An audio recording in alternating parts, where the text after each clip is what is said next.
Good evening, everybody, and welcome to the Children's Education, Housing Overview and Scrutiny Committee.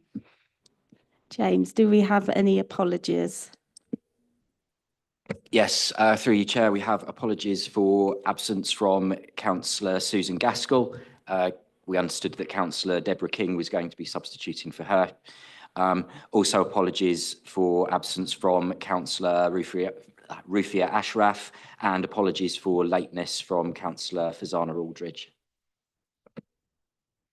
Thank you.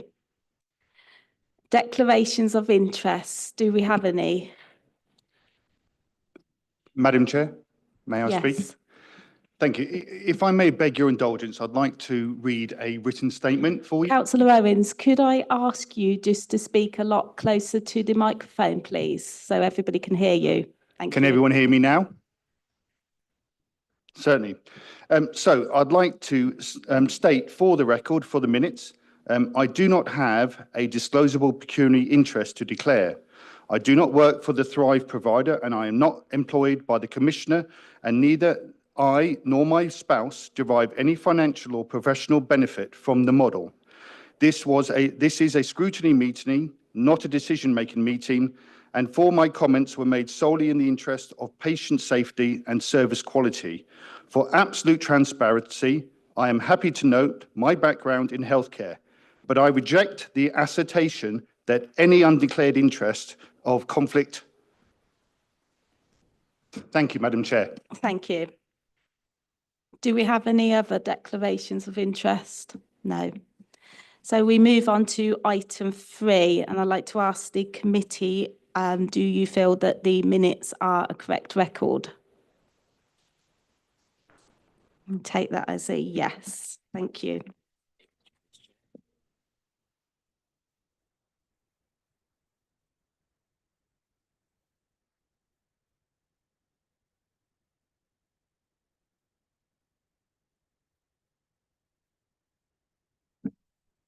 Okay, moving on to item 4.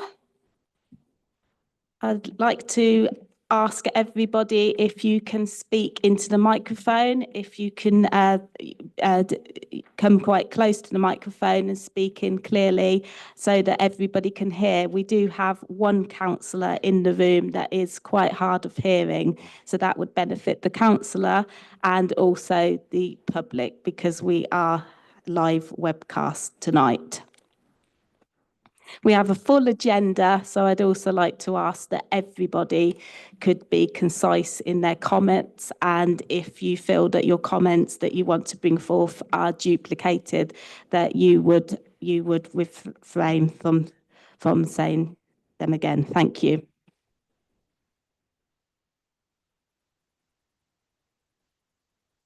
So moving on to item 5. We have the support for care leavers, which if we're following on or any members of public are following on, this is in pages 17 to 32. And I would like to, first of all, invite Colin Foster and Olivia Ives to present to us the report. Thank you. Thank you, Chair. I think there's a question in the room. Sorry, Chair, I just wanted to ask, is Councillor Arnold not a member of this group now that he's taken on the Cabinet post for Children's? Yes. Oh, was he? Oh, right, sorry. Yes. I'd missed that email, thank you. Yes, we have Councillor Stratton as the Cabinet member.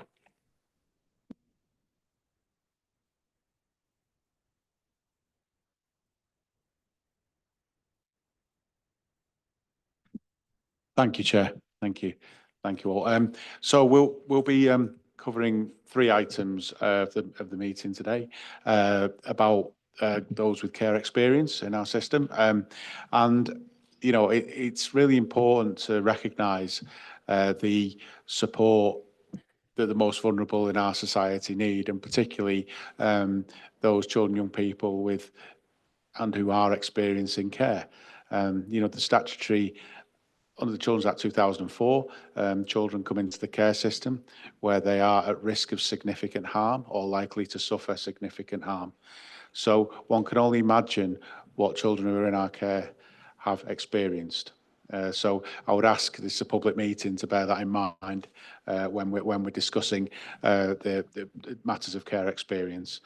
Also joining us this evening will be a colleague who is a little bit delayed, but who has care experience, and as we do as West Northamptonshire and North Northamptonshire Council do, is we seek to appoint those as permanent employees who have care experience as a real positive next step in society. And so our colleague will be joining us in a little while, but says she's on her way. So when she arrives, just please, yeah, she's on her way. So just please note that when she arrives, she will do introductions, etc. Then, okay, thank you. Now the first section is about when I say our, I mean Northamptonshire's Care Experience Pledge. This was launched at the end of November, and the idea is that when you think about family, you think about connections, you think about those you love, and you think about what you would do for them. Children who are in the care of the local authority, we have a responsibility as corporate parents to be there for them as best we possibly can. And so the idea behind the Care Experience Pledge, it's not to just say, oh, we'll support care experience and that's it. What we're asking is local organisations and local businesses to step forward and say what they can practically do to help children who are currently in care or who have left care. Now, what I love about Northamptonshire is there are so many people who do the day-to-day jobs, who care about children and will do something to help. It's our job to enable and empower them to deliver that help. So, for example, there's a furniture supplier in Northamptonshire who, when a young person enters their own flat, they will often give furniture to them. They'll donate the furniture. You know, not for any other reason that it's a really kind, nice thing to do, because otherwise, where would that come from? And so that's the idea that inspired this. We spoke to young people and care experienced young adults that we work with to help develop this pledge. And what we'd hope over the coming years is that, you know, everywhere in Northamptonshire would sign up to say, yep, we can help. You know, and the reason it's not like you have to do A, B, and C. Because if you think about a sole trader or a small business that has maybe 3 employees, and you think of a huge, you know, a Barclays or a Carlsberg in Northampton, you know, who have lots of employees, what they can offer is different. And so the Guardian of the Care Experience Pledge is that local business and local organisations can say, this is what we will do to help. And then a panel of care experienced young adults will look at that and say, you know, do we think that is what's achievable, given the scale of the business, given you know what we would benefit from? Do we think that's worthwhile? Therefore, we will award the pledge. Okay, that's the idea behind it. Because sometimes you'll see a lot where people say, right, you have to do apprenticeships for X number of young people, but if you've only got 3 people working for you, you probably can't. You might be able to do 1. You know, and also this is about care experience. It's not about leaving care in isolation.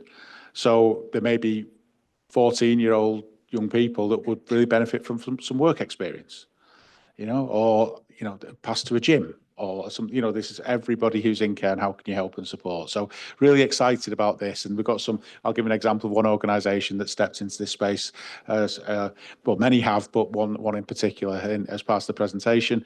And we'll come back onto this later, but just want to give an idea of what it's all about. And so for the scrutiny meeting today, a presentation approach seemed a lot better because this is evolving and it's changing and we'll see where we get to.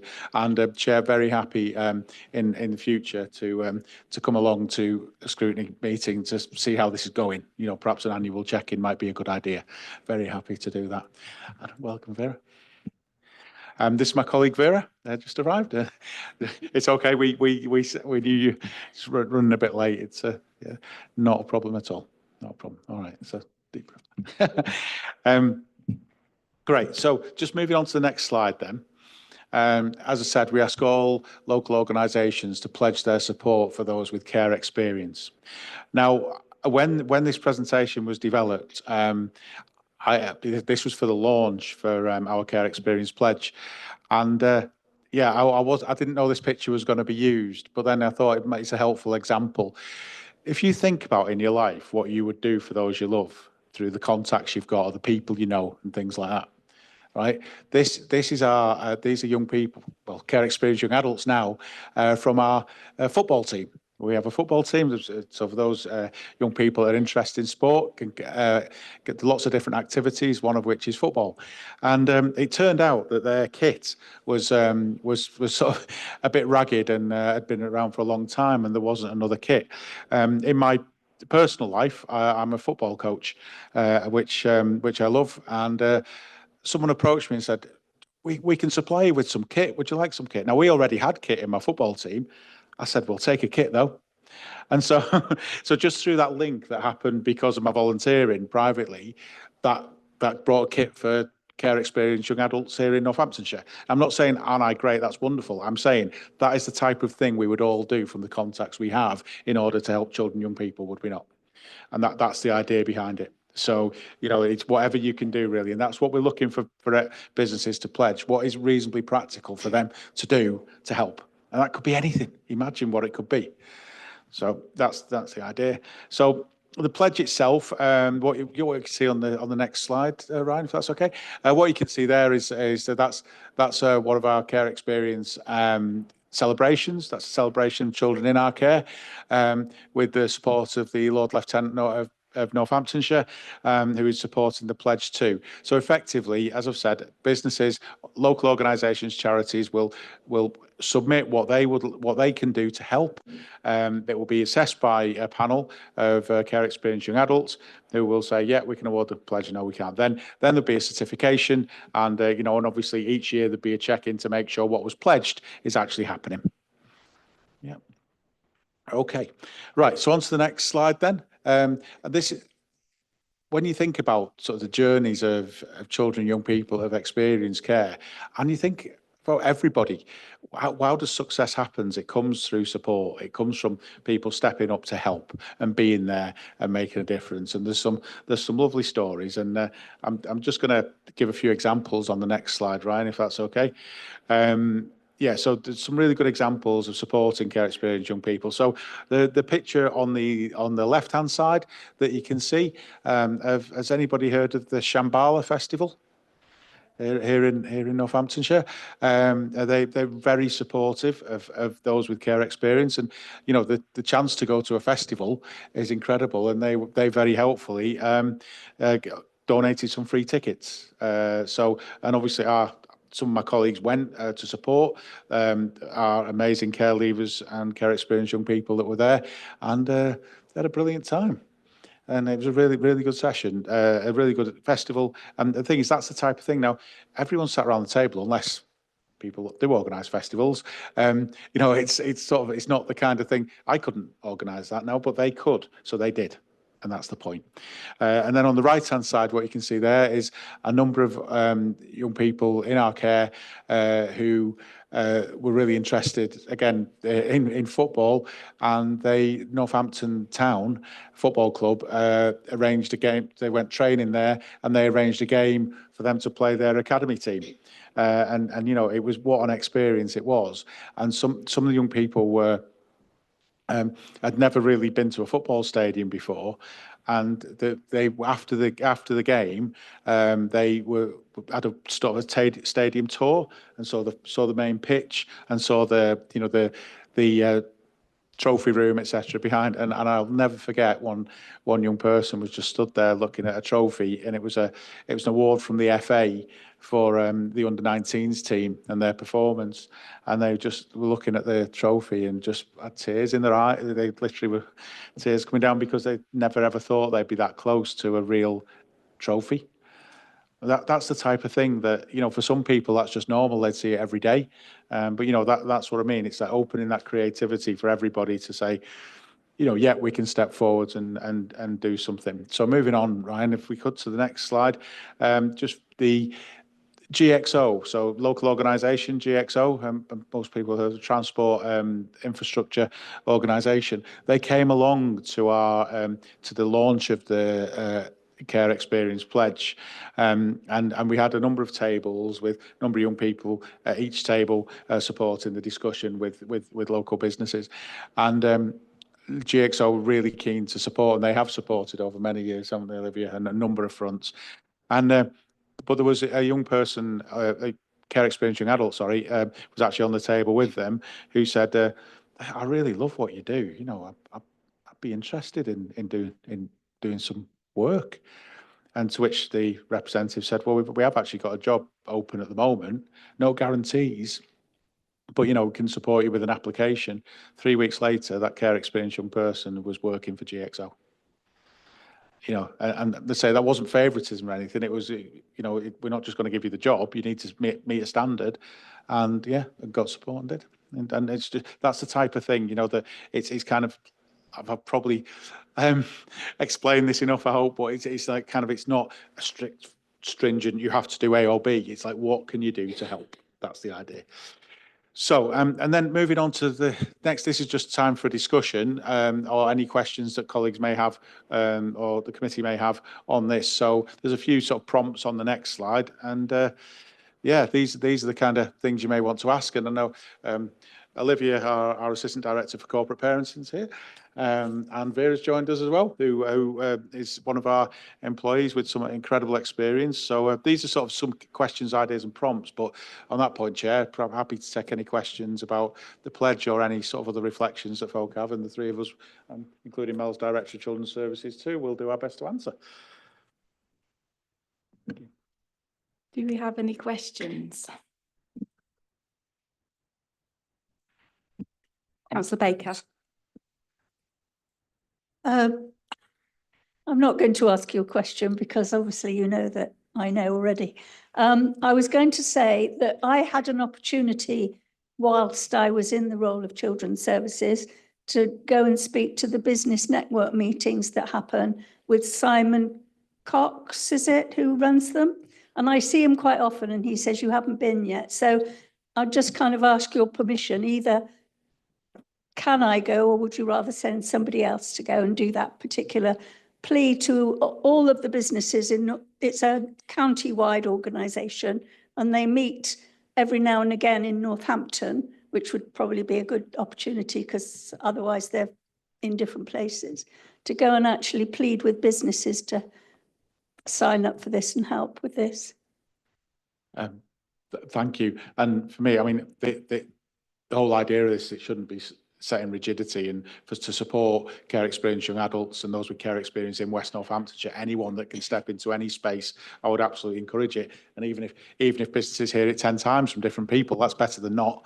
And you know, and I know the level of support is out there, and you know, some marvellous professional businesses in Northamptonshire, and it's just, this is the route to help. So yes, I very much welcome that. I'm sure we all would. And so, I mean, I'm talking about this because we developed it as we had lead care leavers service and children in care services in West and North Northamptonshire, but this is owned by us all. This is a West Northamptonshire offer in this context. So yeah, absolutely, very welcome, Councillor Baker.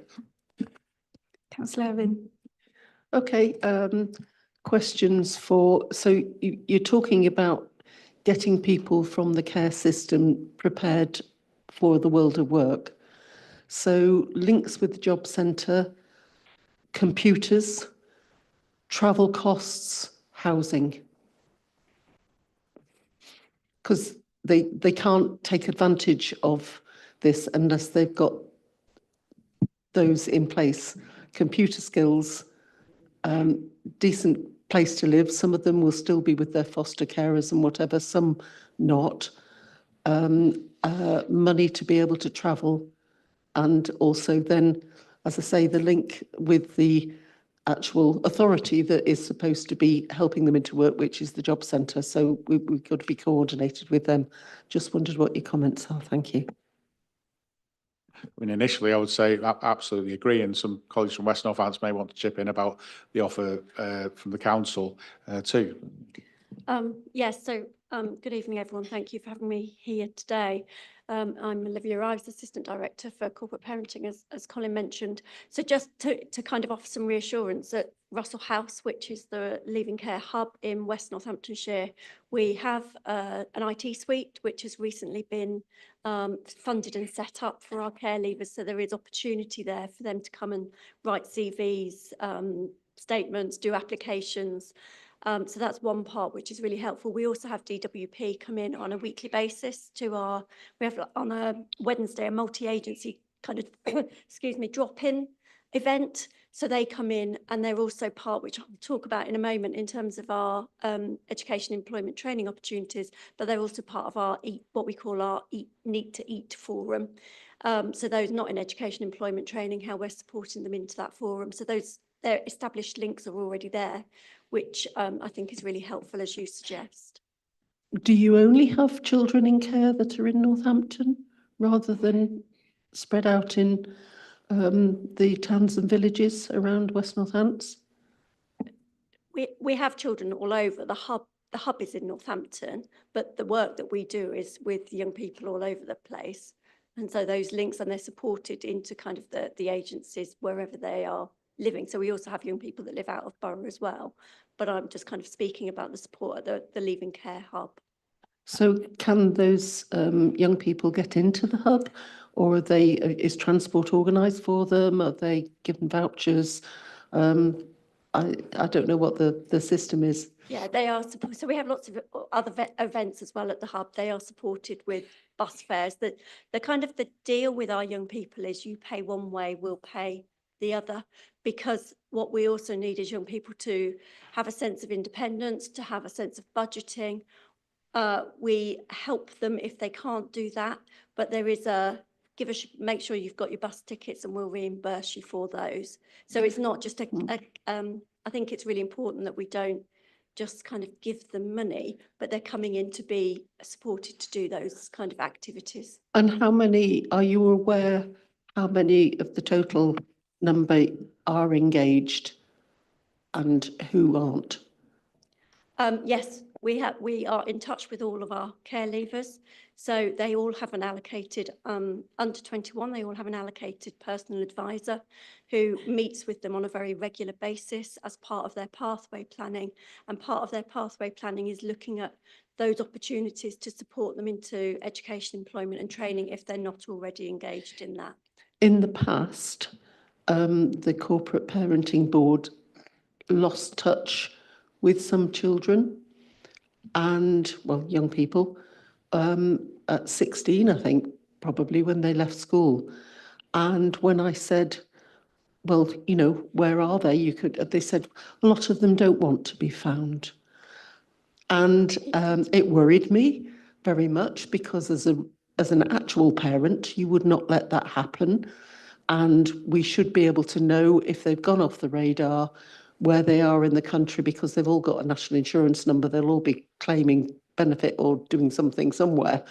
But in the past, there's been, and I'm talking about the county council now, there seemed no appetite for actually finding out where those children are. So I actually am concerned to want to know that we don't let that happen again. But maybe it does happen, but I'm hoping it's just a handful, because as a parent, you'd call the police. Thank you. Well, when the county council was abolished 5 years ago, there were serious concerns about children's services.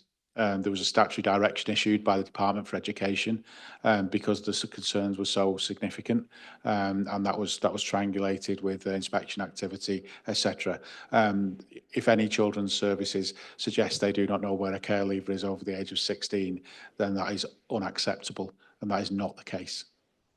I don't know if anybody else wants to come in. Yeah, through you. I can absolutely categorically agree with that. We know where all of our young people are. I think what you're referring to, Councillor, is the discussion that we had at Corporate Parenting Board when you were a member of the board. And I think some of the challenges that we do have are when young people reach the age of 18, they can choose whether they engage. But I can give 100% assurance that for that cohort of 16 to 18-year-olds, we know where all of them are, whether that be in borough or out of borough. And equally for our care leavers, there is a really good offer post 18. And as Olivia has said, there are PAs and personal assistants that are allocated to those young people. So as a percentage, how many do you think you lose at the age of 18 that choose to go their own way and not stay in touch? I think what I'd say is that, so we have a responsibility for there to be a personal advisor for every single young person. They help develop a pathway plan for what their future can look like. The point they're making is that at 18, as an adult, you can make decisions that you want to make. That's, I understand the point, but we are in touch with all of our care leavers up when they turn 18. Now, if there's a decision in the pathway plan that they would like to go and live with family, for example, in Scotland, then that's okay. You know, I don't want there to be a feeling that that young people and young adults just disappear off the radar. There's often a conscious conversation and decision about what those next steps are. So, and that's our duty to support. I'm happy to bring something back to when we do a follow-up meeting about specifically how we support young people who've experienced care going forwards. But I mean, this item is about the care experience pledge, about how we can be supportive of young people to get to their best outcome. Vera, did you want to add anything at that point around your experiences?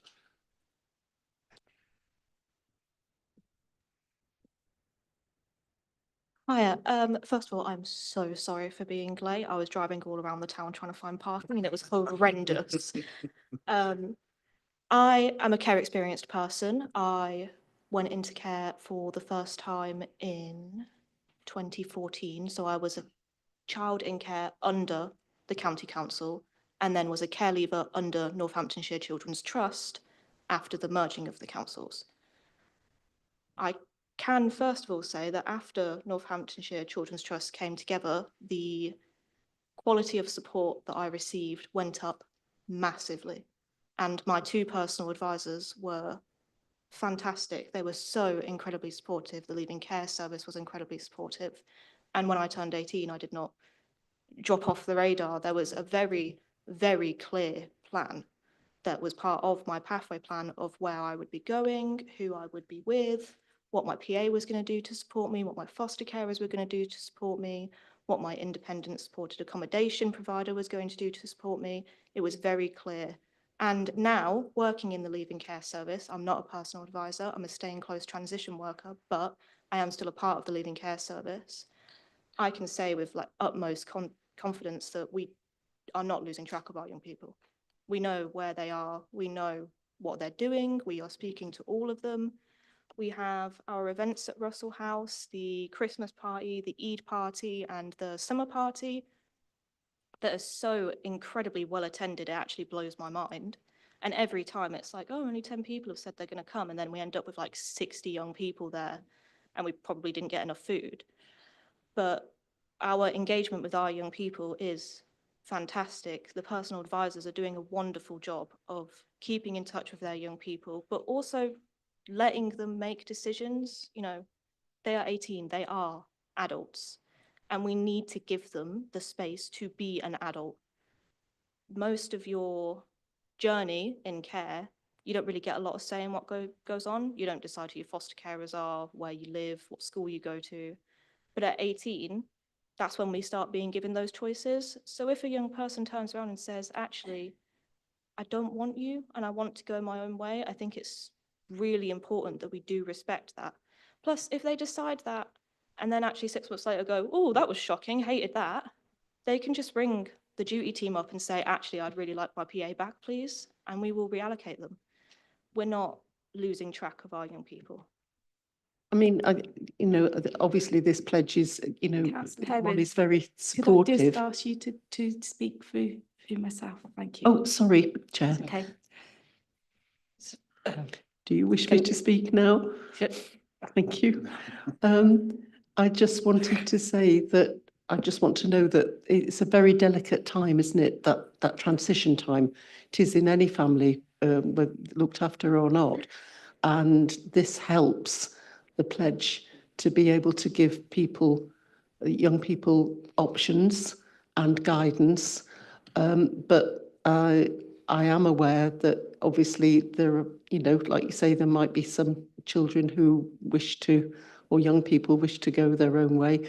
But my worry is obviously through the police and everything else that there are certain factions of society that like to prey on that vulnerability at that very delicate time. And I just want to make sure that whatever happened, we don't lose track and sight of the young people, even if they want to bluster on and say, oh, I'm okay, I can go it alone and all the rest of it.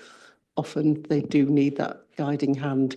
And obviously, I think, you know, giving this almost more, not just the job opportunities, but the mentoring, because I think that giving the options of other adults to be able to advise and guide a young person through that tricky transition path is really helpful. So thank you. Sorry, I've been hogging the floor and actually interrogating you, but I guess that's what it's here for, isn't it? Thank you, Councillor Yes. Herring. Really good points, and you can you know, understand your concerns absolutely.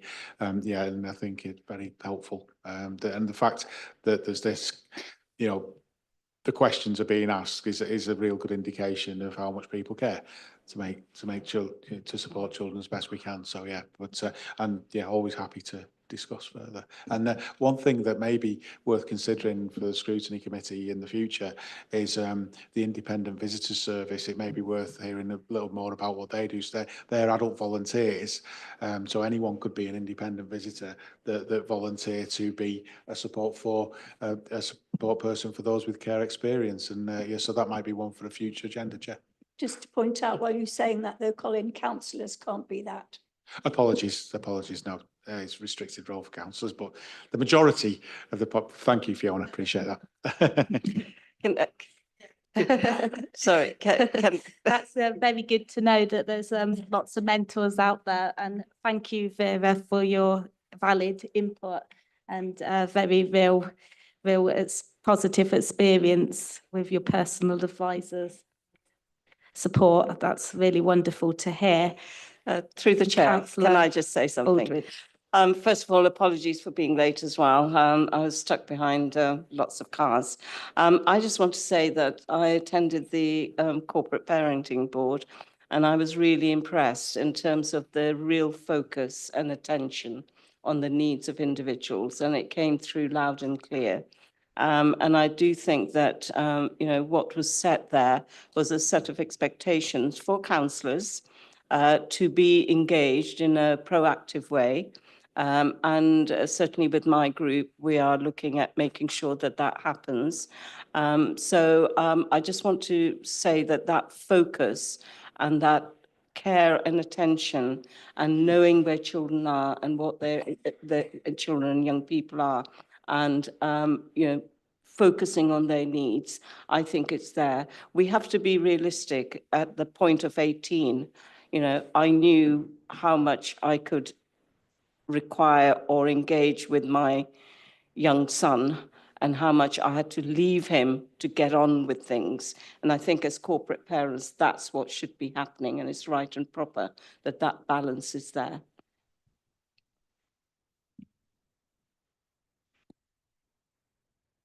Through you, Chair. Thank you, Councillor Aldridge, for your comments about Corporate Parenting Board, because actually I wanted to add on to that. So as Colin had said, the item was specifically around the Care Leavers Pledge. There's much more in terms of what the corporate parenting offer is. And just some members around the table are part of the Corporate Parenting Board. And tomorrow evening, we will be formally signing off the West Northants Corporate Parenting Strategy, which will touch on many of the things that you've spoken about and a lot more. So I just wanted to make that point as well. Thank you. There's a lot of overlap, and I think it's from what we're picking up on, it's about consistency and having trusted support and the consistency. So it has to be very realistic what business is or what we can do as councillors, or what support we can. It's no good promising the earth then not doing it. It's much better to promise a small amount and then deliver. Councillor Furman. Thank you, Chair. First of all, well done, Colin, on the football coaching. I'd just like to ask, please, the instability and poor institutional understanding often hinders educational and employment outcomes for care leavers. These barriers also impact confidence, relationships and engagements. I was just wondering which interventions are delivering the strongest sustained outcomes and which require improvements. Thank you.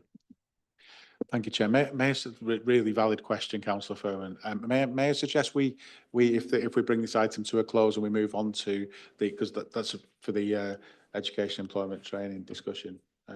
We can move on to that. Olivia. Have we got any more questions on the pledge and the pledge only? Councillor Owens. Thank you, Madam Chair. Bringing it back to the point, the care experience pledge, could I say it's a really great idea, and it really does show Northamptonshire's kind of like support, and particularly Northamptonshire Children's Trust support for young people, which is very important in today's society.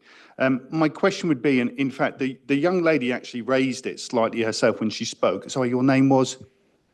Vera. Vera, you raised about not being asked, not being given the opportunities of choice. And I think when I think of my own experience when I deal with patients that are young, very much we are taught as clinicians to listen to the voice of a child, and a child is up to the age of 18, in fact. So I wonder, when we're talking about this care experience pledge, how much are we surveying the young leavers and what support we could be putting in place for them using what they would like and what partnerships can be involved to support what they want?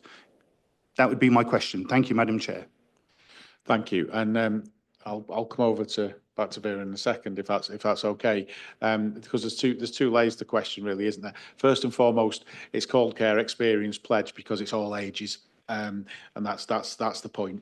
So, you know, we do have the Children in Care Council involved in this, as we do have lots of our care experience young adults care leavers council too, and so there are discussions with young people that are affected by this, and really, you know, as this evolves, I'm really excited to see what other things can evolve.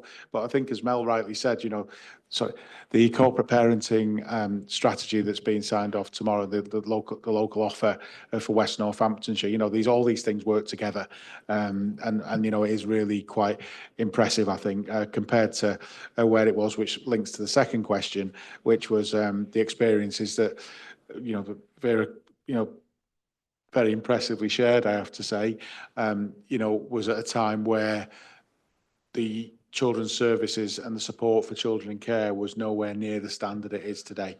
And so you absolutely acknowledge what you say, but there is that engagement, and all of our, you know, I'm very confident the voices of children and young people are heard. In actual fact, and this is a change that Olivia brought into the service, is that all file recordings about social work interactions with children who are in care are now written to the child.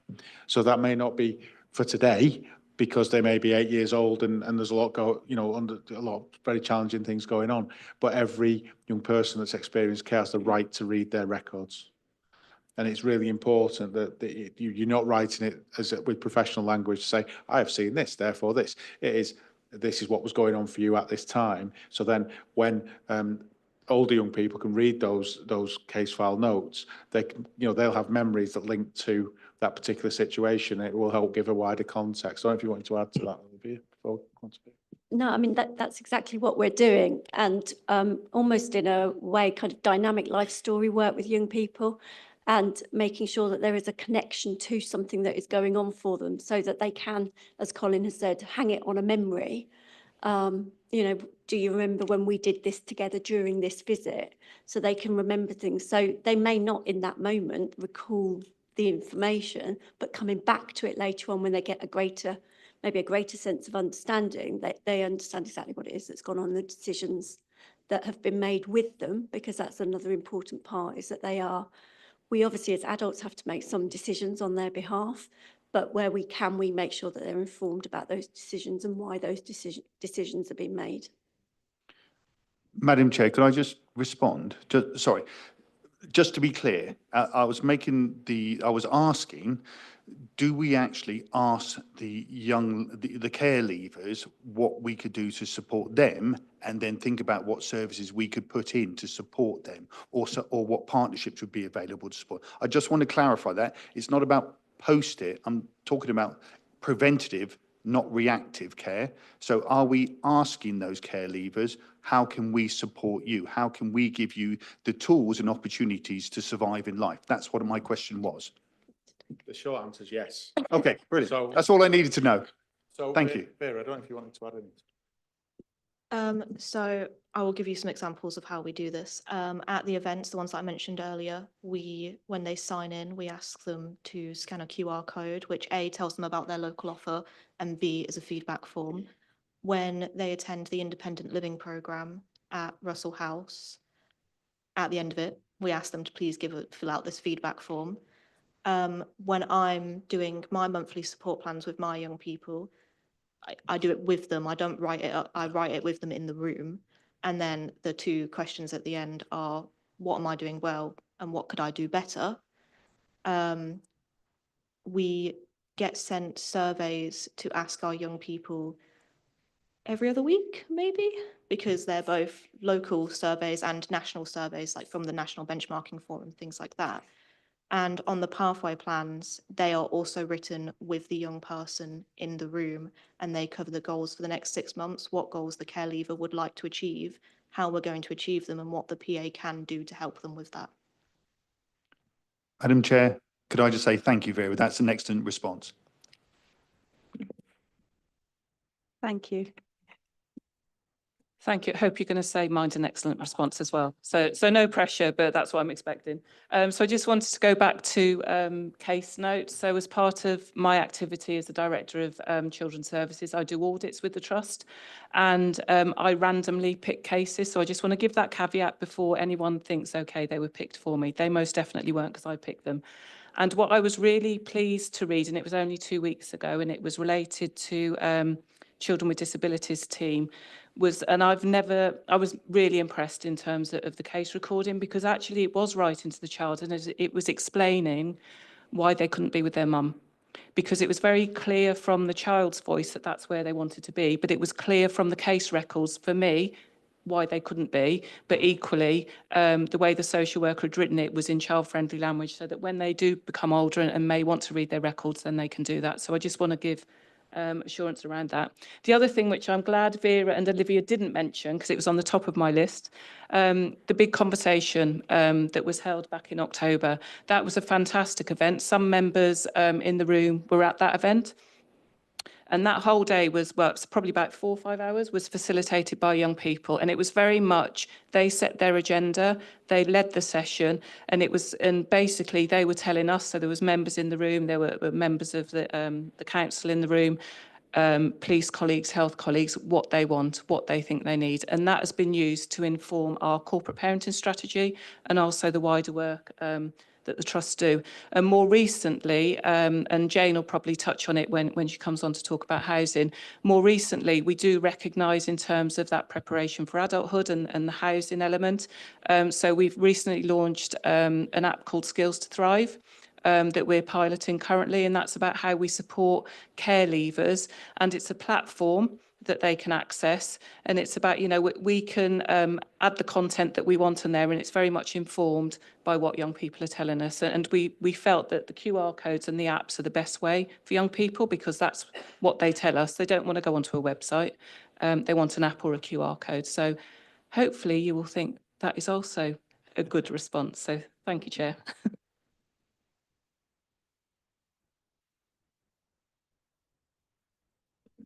Okay, we're going to move on. There are 3 parts to this, as we all know. So we're going to move on to the second part now, which is all about the education, employment and training, care, experienced children. Thank you, Chair. So just there has been a report provided for members to read, but just some of the key information from that report. So 548 care leavers currently for West Northamptonshire Council. You will note within that 204 of those young people are currently NEET. They are young people with a range of needs. We know that there are kind of multi-stacking needs for this group of young people, which include mental health, education, healthcare plans. That often can lead on to poor attendance at school or attendance at alternative provision. Some of these young people may be involved with the youth justice system. Some of them become children in care and then care leavers. So we have a range of reasons as to why young people may find it difficult to engage in education, employment and training. What we do know, though, is that 17 to 21-year-olds in West Northamptonshire Council, 63.3% of those who are care leavers are in education, employment and training. That is above the England average, which currently sits at 57%, and above statistical neighbours that sits at 55.5%. And it's also nearly 2% higher than it was at the beginning of this financial year. That's against a backdrop of a growing number of young people nationally who are not in education, employment and training. So actually performance here is, we would like it to be better, but it's strong when you look at it in the national context. There is a lot of work taking place to support our young people who are not in employment, education and training, lots of targeted interventions, which we've touched on some of those already, but include the work of the virtual school, partnerships with our local colleges. Tresham, for example, is keen to develop new approaches to how they support neat young people and vulnerable children. We also work very closely with the Shaw Trust and Prospects, who work specifically with cohorts of young people who are not in education, employment and training. I've touched on the DWP and their engagement through the service. And we at the Leaving Care Service also have, as I mentioned earlier, our Neat to Eat forum, which brings young people into Russell House and sits and engages with them as a multi-agency group directly. So it's not a multi-agency discussion without young people being present. They are part of that discussion to help plan their futures and what would assist them in accessing those opportunities. So that's really just a very brief overview of the data and the work that's taking place. And I think there's you've heard already around that this is a whole system approach is needed to support young people in education, employment and training. And I guess collectively, what can we do more is to think about apprenticeships and those opportunities that we can offer within our own organisations, work experience, and whether or not we can offer work experience either within the council and the Children's Trust, but actually all those people that we are connected to, or if we are also working in organisations outside the council, can they offer work experience? We've talked a lot about kind of preparation for work. We have mentoring programmes. Councillor Baker touched on mentoring, the importance of mentoring. We work with Goal 17, who provide mentoring to our young people, but could we do that differently and expand that further? And things like CV writing, interview prep. I know we've offered that within West Northamptonshire Council, and doing that, more of that for our young people, I think really gives them the confidence to then be able to go and engage with employers, particularly when they're seeking employment opportunities. So it's just a bit of a whistle-stop tour around what we do and how we do it. I think what may also assist is if Vera is happy to share some of how you were supported into employment, and it would give you that flavour of, you know, how it works in real life, instead of just me giving you the kind of the theoretical bit behind it. So if I may, Chair, hand over to Vera, who I think would probably offer some better insight. Thank you. So I did my GCSEs, I went to college, I went to Malton College to do animal management, and was supported by my PA through this. There were quite a few times where she came to my college and very nicely asked my, what are they called? My like form tutor to be nicer to me due to my care experience. She was incredibly supportive in helping me with that. After college, I did an apprenticeship at a private organisation. It was a business administration apprenticeship. I lasted 6 months. lasted 6 months before I then quit due to discrimination, essentially, for both my sexuality and my status as a care experienced person. It was around this time that my PA then told me, hey, there's a job at West Northants Council and they will shortlist you because you're a care leaver. I think you should apply. And I said, oh, all right, I'll do that then. And lo and behold, I was a member of the executive support team at West Northants Council as a personal assistant for 2.5 years. I did a level 3 business administration apprenticeship and this time finished it. And I was supported by my lovely manager, Leanne Whiteman, who I believe has a different name now because she got married. Good for her. They gave me a work mentor to help me out. I was involved in some of the care experienced sort of projects that were going on so that they could give me some more experience outside of my role as business administrator, but actually working with people from the Children's Trust, because they knew that my ambition was to join the Children's Trust, and rather than trying to keep me, they gave me these brilliant opportunities to actually do that so that I could get my foot in the door. And then when it came time, my current manager reached out to me and asked me to apply for the staying close transition worker role, which I did. And again, Leanne, she was brilliant. She helped me with some interview skills. Some of my co-workers did mock interviews with me, and they also gave me a reference when I did get the job. And I've now been supported by the Leaving Care Service and NCT as a care experienced transition worker because my role was ring fenced for a care experienced person. So that's a very short summary of my work journey, I suppose. Thank you, Vera. And I think just one important point there that Vera highlighted was around care experience being a protected characteristic, which has been agreed by the council, and also sign up to the Care Leavers Charter, which does support our young people, certainly to achieve interviews if they apply and meet the criteria. So that's really a really positive step.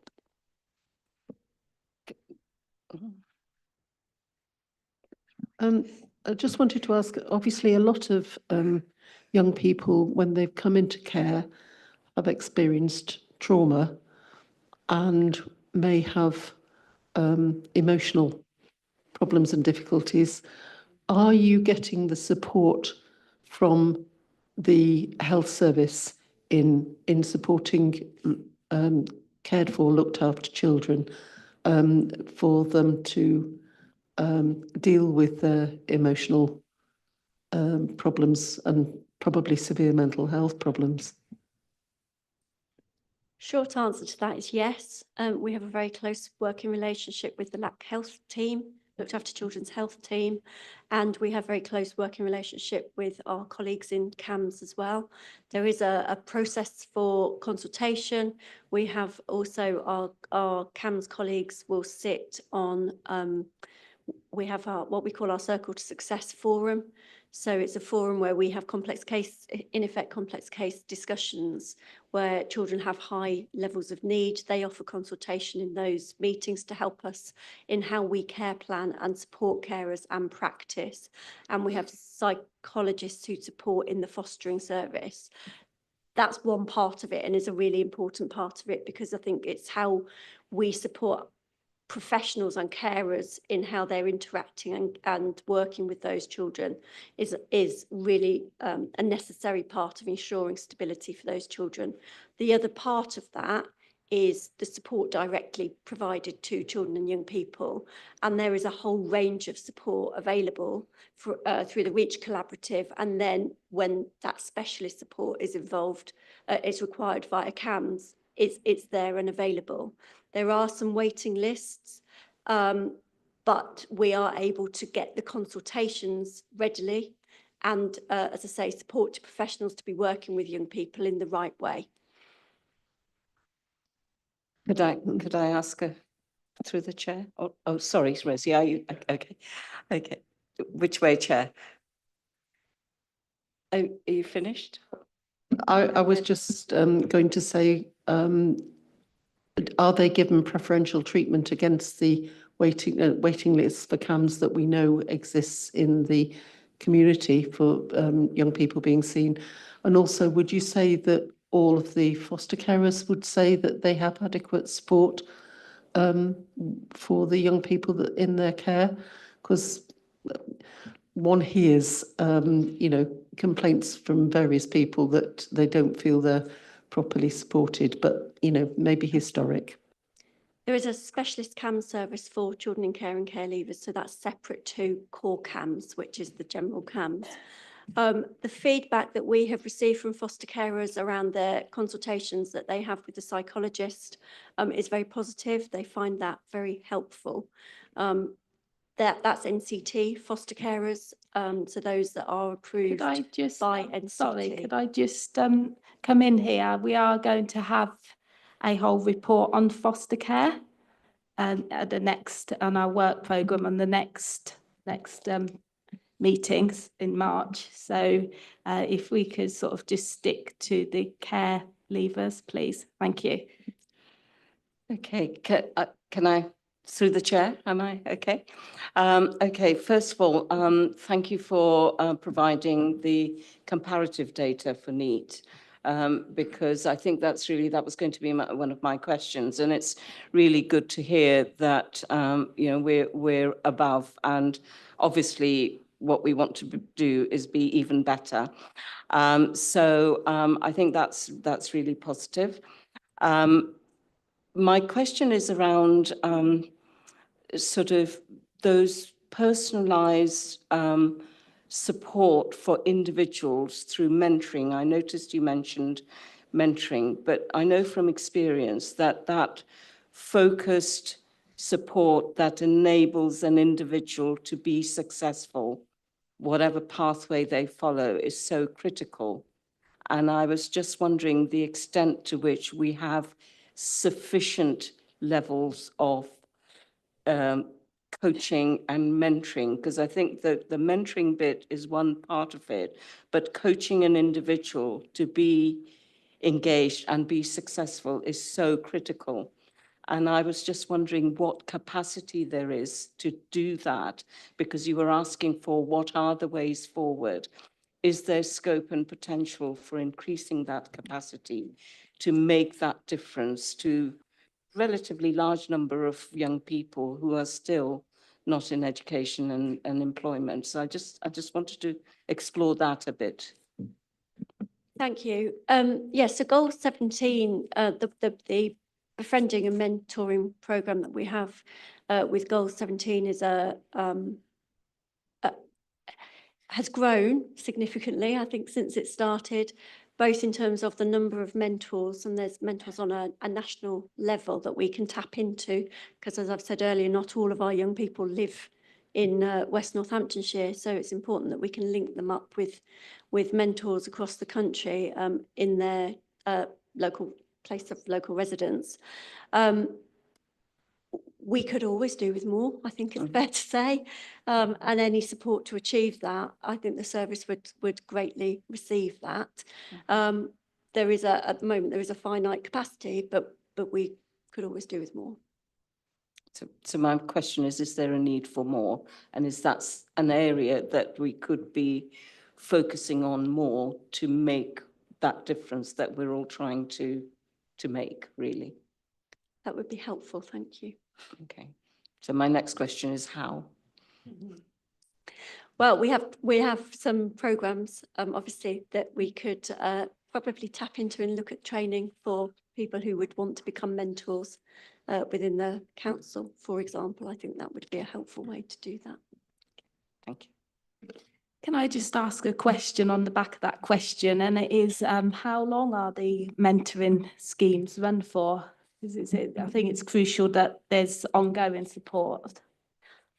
I would need to clarify the specific details, which I'm happy to do so if you'd like that information. It's needs-led, usually it's needs-led. So I'm not aware that it's a 6-week programme, but as I say, I would like to come back and clarify that. Also to add, I mentioned our independent visitor service earlier on, who work as mentors and support for children and young people who experience care and experience young adults, and that a lot of those relationships last for years and don't stop. you know, so there's a variety of points of access, but yeah, more is always better, as Olivia says. Do we have any more questions? Councillor Owens. Yes, thank you, Madam Chair. I just want to clarify the figures before I ask my question. So we do have a growing cohort of care leavers. I believe it's about 3 per month. That's correct. And by November 2026, we are proposing that there is going to be reportedly about 738. Is that correct? Yes. And of those, we've got 204 of the 548, that's 30%, are neat, which in itself, I mean, obviously is materially high. We would like that number to be lower. Of course we would. Now, my question would be, and we have statutory obligations, how are we mitigating our exposure to the breaching the Children's Act for corporate parenting duties? How are we mitigating the Ofsted criticism for knowing but not acting? And how we are long-term cost transfer, mitigating long-term cost transfer into homelessness, criminal justice and adult services? Thank you. I'll start and then I'll pass over to colleague. The corporate statutory responsibilities for corporate parenting exist for the whole of West Northamptonshire Council, including elected members. So the things that we've talked about this evening are the types of things we are doing to mitigate those concerns. In any cohort of young people, in the care experience cohort is no different. There will be young people that cannot, for a variety of reasons, access education, employment, training, as broken down in the note there. The Ofsted points that you make, you know, we're aware of the Ofsted framework and what we're required to do, which we do. Now, would you want to, you know, I think all of us would want to help every single young person every day. Yeah, you know, that's certainly the intention. And those that are not in education, employment and training do still receive significant support. What I would say is the best benchmark of this is the national data set, of which we compare very favourably in terms of our young people who care experience in education, employment and training. Does that mean we won't put every effort into every single young person? You know, you always want to do more, but the best comparator you can use is that national data set, I would suggest. So I'll hand over Olivia and then maybe over to Vera. Yeah. So Vera, you go first. Sorry, you were carry on, were you? Madam Chair, if I may, all I was asking is, are we making sure in the National Children's Trust that we are doing our best with policy and procedures and support to mitigate those circumstances? That's all I'm asking. It's a simple yes or a no. It's okay. I was trying to give a little bit more context. It's Absolutely. It's Northamptonshire Children's Trust, yes. Not National Children's Trust. Sorry, Northampton Children's Trust. It was implemented under statutory direction because of the performance of the county council, as we know. So the short answer is yes. Good. So are we meeting our legal responsibilities? Yes. What the hope is that we can evolve as together to make the offer even better from a very low starting point. And the other point I'd make, just going back to the history, because the history is important to understand where we are today. And certainly, you know, I know upon starting 5 years ago, it took the time to try and understand the history to see why we're here. You know, there are young people who are leaving care now who, when services were not what they should have been, as have been described, arguably should not have been in the care system in the first place. And when you take a comparison to Essex, okay, Essex has got twice the number of, double the population of Northamptonshire, and the same number of children in care. In the mid-2000s, Essex was considered the worst children's services in the country, and that was the reputation Northamptonshire had in the 2010s. But it takes years to come through that. So just trying to give a little bit of extra context. Are we meeting our statutory requirements? Yes, we are.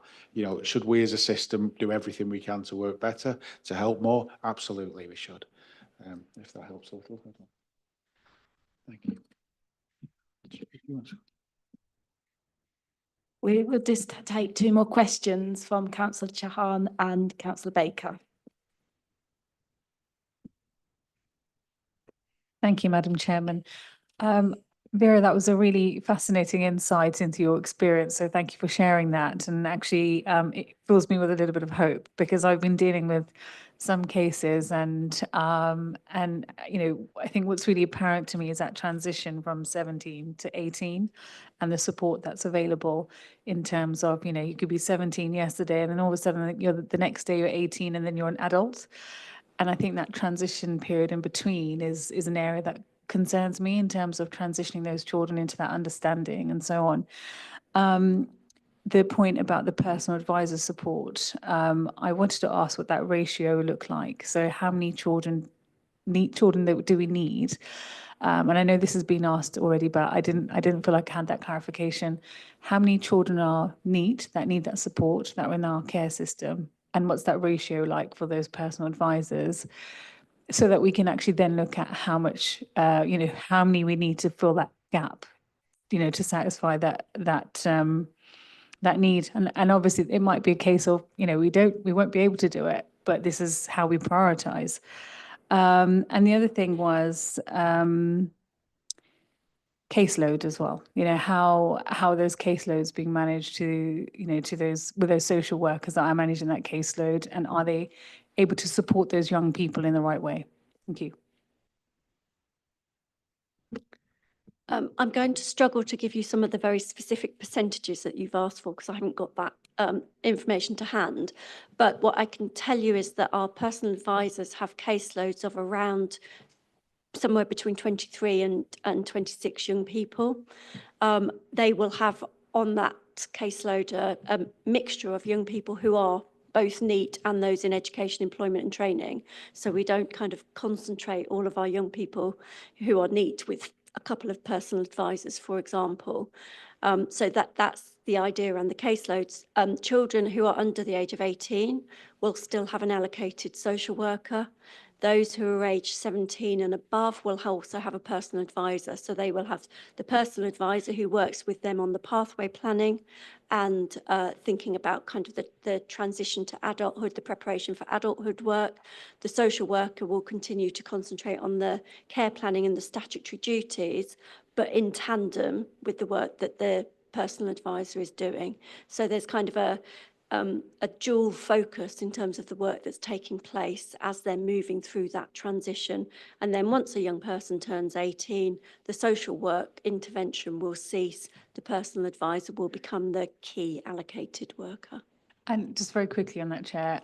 So this personal advisor support, is that available to children that are, you know, not in the care system, or is that available to all children that are NEET who may be struggling with their mental health? Maybe living at home, may have not finished their education. I'm coming across more and more children who are now adults who have experienced that mental health crisis. That's the only way to explain it. But then there's that bridge in between and that's not being filled.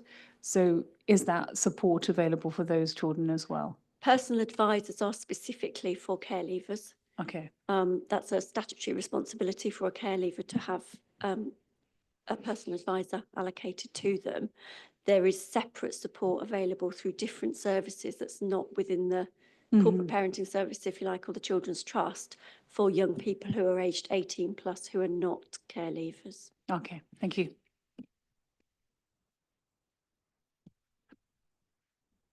Thanks. Chair, mate, I'm just conscious of Councillor Furman's really valid, helpful question earlier on. I just wanted to address that, yeah, if that's okay. Thank you. I was just really going to ask, I studied figures earlier. It's noted that we're, and you said yourself, because of population, we've got a very high number of care leavers. But we also have a lot lower figure for referrals. It's only 35 since March. I just wanted to know if you could explain, please, was it primarily driven through resource pressures or capacity restraints? You know, does it contribute towards this position? That's all there. Thank you. So the 35 referrals is for the Leaving Care Neat to Eat forum. So that's a forum that meets on a weekly basis, as I say, where young people come into the service and meet with a range of professionals in order to do that planning. So that's why that number is smaller. It's not every young person will come into the Neat to Eat forum. They can, but they don't all need to or haven't required that level of support. Some of them are not working for different reasons, which wouldn't assist, for example, coming into the Neat to Eat forum. For example, if they are, we have some young people, as I've mentioned, of those multiple needs around mental health. Bringing them into the forum is probably not the best place to be offering them that support. So that's why that's the 35. Could we, not for now, I'm conscious of time and I'm conscious we need to move on to the housing element after Councillor Baker's question. But could we maybe have a bit more of a breakdown on the NEAT? Because G5 was 176 children, youngsters in NEAT, if I've read the figures rightly, 35 referrals to the NEAT to Eat forum. So it would be obviously some of those suffering with mental health and various other issues that they can't come into employment or education or training. But I think it would be valuable for the committee to have a bit more of a breakdown of what support and what is happening with the others. Thank you. Over to you, Councillor Baker. We obviously know from in the Children's Trust that the main aim of our lives is to keep the children in their own homes.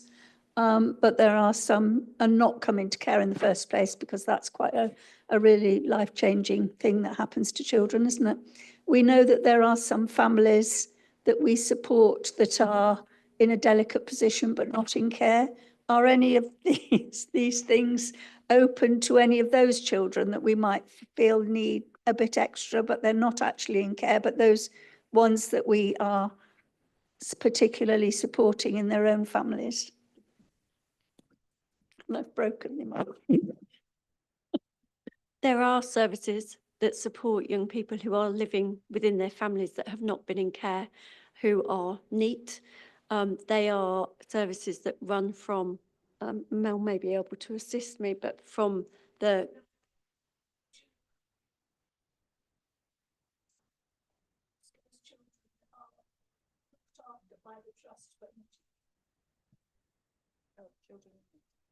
Okay.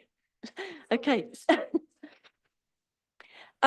So our children in need, so between the ages of 16 and 18, where we're working with children in need and they are not in education employment, there is support that comes through the virtual school, who are responsible for all children with a social worker. And so supporting the education of all children with a social worker. So there are, they work very closely with the councils and with social care in supporting those young people who are children in need, 16 to 18. Beyond 18, the Children's Trust won't be working with children who are not in care. Okay, thank you, everybody. We're going to move on to the housing element, and Jane Carr is going to present to us because there was quite a lot of overlap in our conversations and questions, and we are next going to move on to the virtual school in item 6, which is coming up later. Hello, thank you. Can everybody hear me? Yes. Okay, thank you. Sorry I can't be there today. So I've had a medical procedure yesterday, so unfortunately I'm still recovering. So I'm sorry I can't be there in person, but hopefully you can all hear me and I can hear you when you're asking questions. I'm assuming the slides are there, James, because I can't see anything. Have you got our slides there? No, I'm afraid we haven't had any slides in advance. If you have them, if you have them and if you're able to share screen, they will appear to us. Okay. Oh gosh, now you're asking me. Let me give it a go. I'm just wondering if it's easier if can I just drop them to you as a PowerPoint, James, or have they got to? If not, I can share screen, don't worry. Sharing your screen would be easier, just because the computer that we have on the screen is completely separate to our work devices, so it'd be a pain to set up an email account and send it over, but apologies. Okay, let me just try and just see if you can see them once I get them up. Okay.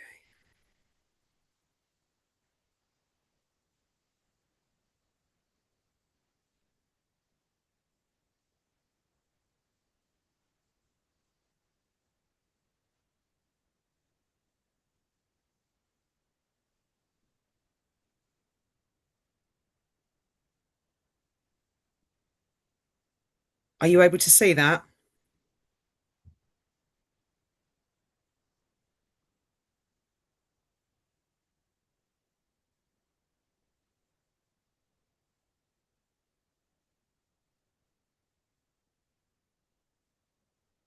Sorry, James, I'm not hearing anything from you. Were you able to see the slides when I put them up then?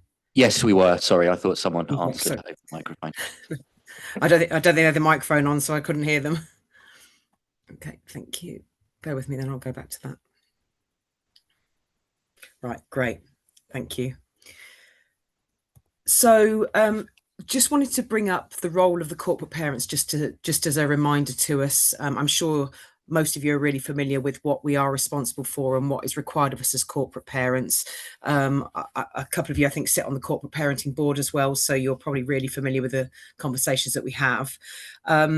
As the Director of Housing, one of my kind of responsibilities is to ensure I work well with Mel Barnett as the DCS and Colin as the Chief Executive of the Trust, to make sure that we are providing safe accommodation, the right type of accommodation for our care leavers, and ensuring that they have the best experience possible as they're going through the process of looking for the right type of housing for them.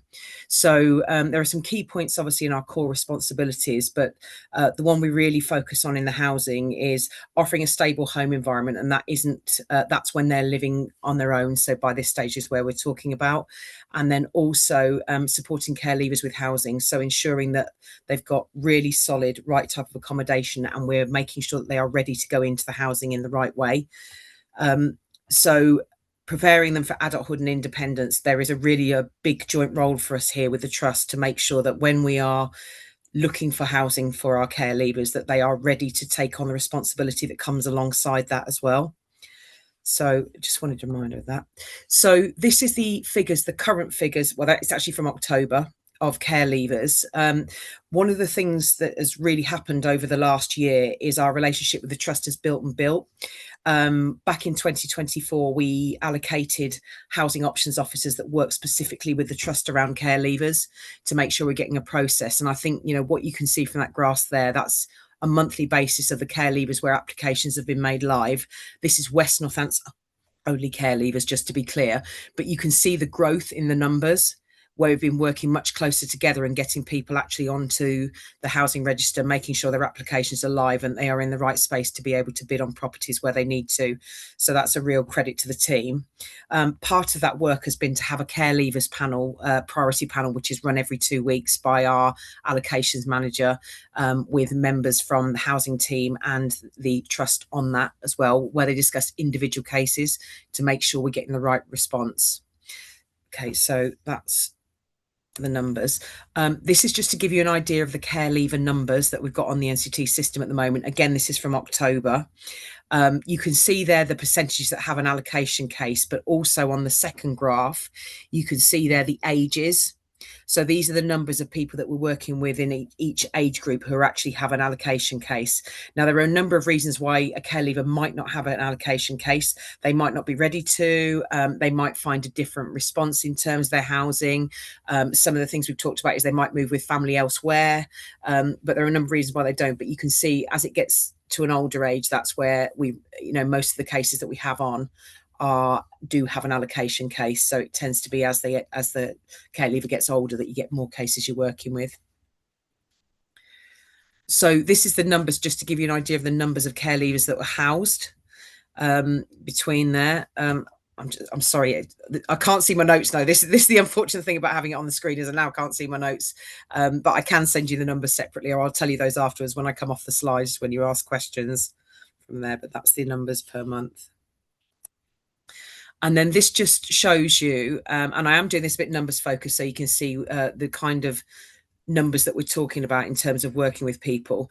So that shows you the percentages, but also the numbers of people where offers have been accepted. Now, let is where somebody's actually gone into a property through us. Under offer will be that we've actually found a property, or they've bid on a property that we've offered to them and they've got to decide whether to accept it. Accepted is when they've actually accepted the property, but we haven't got to letting stage. And declined is where a care leaver has turned them down. Now, one of the things we've been working on with the trust is we did have quite a high number of refusals or declines. I'll come to the next slide and that will show you the reasons, but it's one of the areas we've really worked on through the priority panel to make sure that we work carefully with the PAs to understand if we're getting declines, the reasons, but to try and deal with that before we get there, so we understand what the care leavers' expectations are, that we understand what their needs are, to make sure that when we're looking at properties or they're being supported to bid on properties, that we're encouraging them to look at the right elements. This is just to give you the actual figures. As you can see there, we've got a number that withdrawn and declined. So another issue that comes up at different times has been that the care leavers, when they've done their budgeting to bid on properties, haven't taken into account service charges. So again, that's another piece of work we're doing with PAs and also throughout the priority panel to ensure that care leavers understand the full cost of going into accommodation, because there's no way they would necessarily know all the time what costs would be associated with each element of accommodation. And then these are the reasons for declined and withdrawn.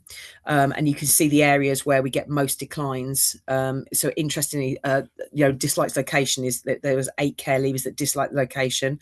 So we're having to work really carefully on either managing expectations or talking to care leavers about where the right accommodation is for them, and making sure that when we're doing any kind of development or acquisitions, that we're looking for the right type of properties in the right areas to ensure our care leaver care leaver need is met.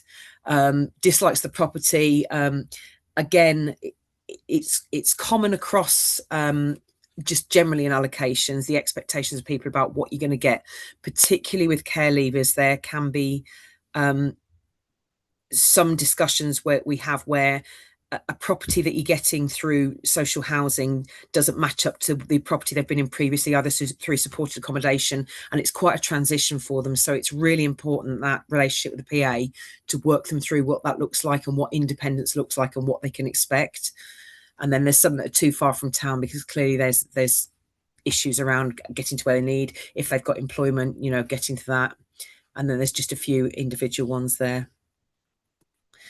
And so we've really tried to set about some principles in the new way we're working, to make sure we're thinking about futures when children come into our care. So not just accommodation futures, but what are they likely to want to do? What's in their pathway programme? What do they need from us in terms of support? So particularly if they're going to something like our Northamptonshire Partnership Homes accommodation, it's what tenancy support will they need? What support do they need wrapped around them to make sure they have successful tenancies? Do they have the skills to manage a tenancy? Making sure that we look at a longer term pathway. And then developing the independent skills ladder as requested by our children to help them grow, so to make sure that they've got all of those around them. It's very daunting. I mean, any of us who can remember going into our first property, that managing the bills, understanding what you need to do, knowing how to even pay people, how do you set up direct debits, there's a lot behind running your own property and making sure that you've got everything paid when it should be. So it's really important that we support them with that. Approach changing rather than the environment. So it would be very easy for us to say these are the rules and this is the way it works, but actually that's not helpful. That's not helpful to the young people, and it's not helpful in us sustaining those tenancies and ensuring that people aren't coming back around the system and becoming even further down the line as adults, into our homelessness duty. So it's really important that we get that right. And the part of the priority panel is to ensure that we learn lessons where there are declines or there are issues, that we actually learn the lessons as a collective and make sure we embed those in our practice, in our procedures, making sure that we really pick up those lessons. and no independence option until a young person is in a routine. So we're not just immediately putting somebody into accommodation and saying, right, you're on your own now. We've really got to wrap around them to make sure they're comfortable and confident in how they run their own accommodation, how do they pay bills, etc. And then options to learn, grow and develop skills independently. So staying put, remaining in foster cares until they're 21. So it just gives them the option of a different way of living up until they're confident. Staying close, remaining connected to areas with support after leaving a children's home. So ensuring that we've got other options. Supported accommodation. So for those of you who don't know, it is a blanket term for a range of options, but mainly with supported accommodation, it means that there's support within where they're living, attached to where they're living. So it means that there is somebody there to support them and help them as they go along. And it may be with either complex issues, it may be with mental health issues, it may be with other issues such as addiction, or it may just be with simple things like running your own home and ensuring that you're comfortable and you've got life skills that you need to have. And then skills to live independently, 16 to 18-year-olds are regulated accommodation by Ofsted. And there's supported lodgings. You can, they could go into rented room in a home with support from host families. One of the areas we've considered is about having accommodation where we have flats, but also communal accommodation. So we're just looking really at what works well for this age group, because not everything is the same and not everybody is at the same stage when they're ready to go into their own accommodation. So some people want kind of semi-independence, but having that comfort of having people around them and knowing there's people they can talk to or turn to. And then licensed accommodation where young people are able to learn. So end goal, absolutely, this is housing first approach, a place they call home that's theirs in an area they feel safe, are familiar with, and where they have connection through work, friends, carers and families. And each one of those has to be met to keep the accommodation secure. With care leavers, it's really important that we understand that this is a holistic approach with care leavers. If you leave out any part of that, you add risk to that accommodation and the young person failing within that accommodation, not being able to maintain it or ending up in a worse situation. So it's really important that we keep all of those things in place. Okay, so I'm going to come off that and just allow for questions. Okay, thank you. First of all, I'm going to invite Mrs. Lineker to come and give us her views. Was it to do with the pledge? The care leavers pledge? Okay. Well, I apologise because we should have invited you beforehand then.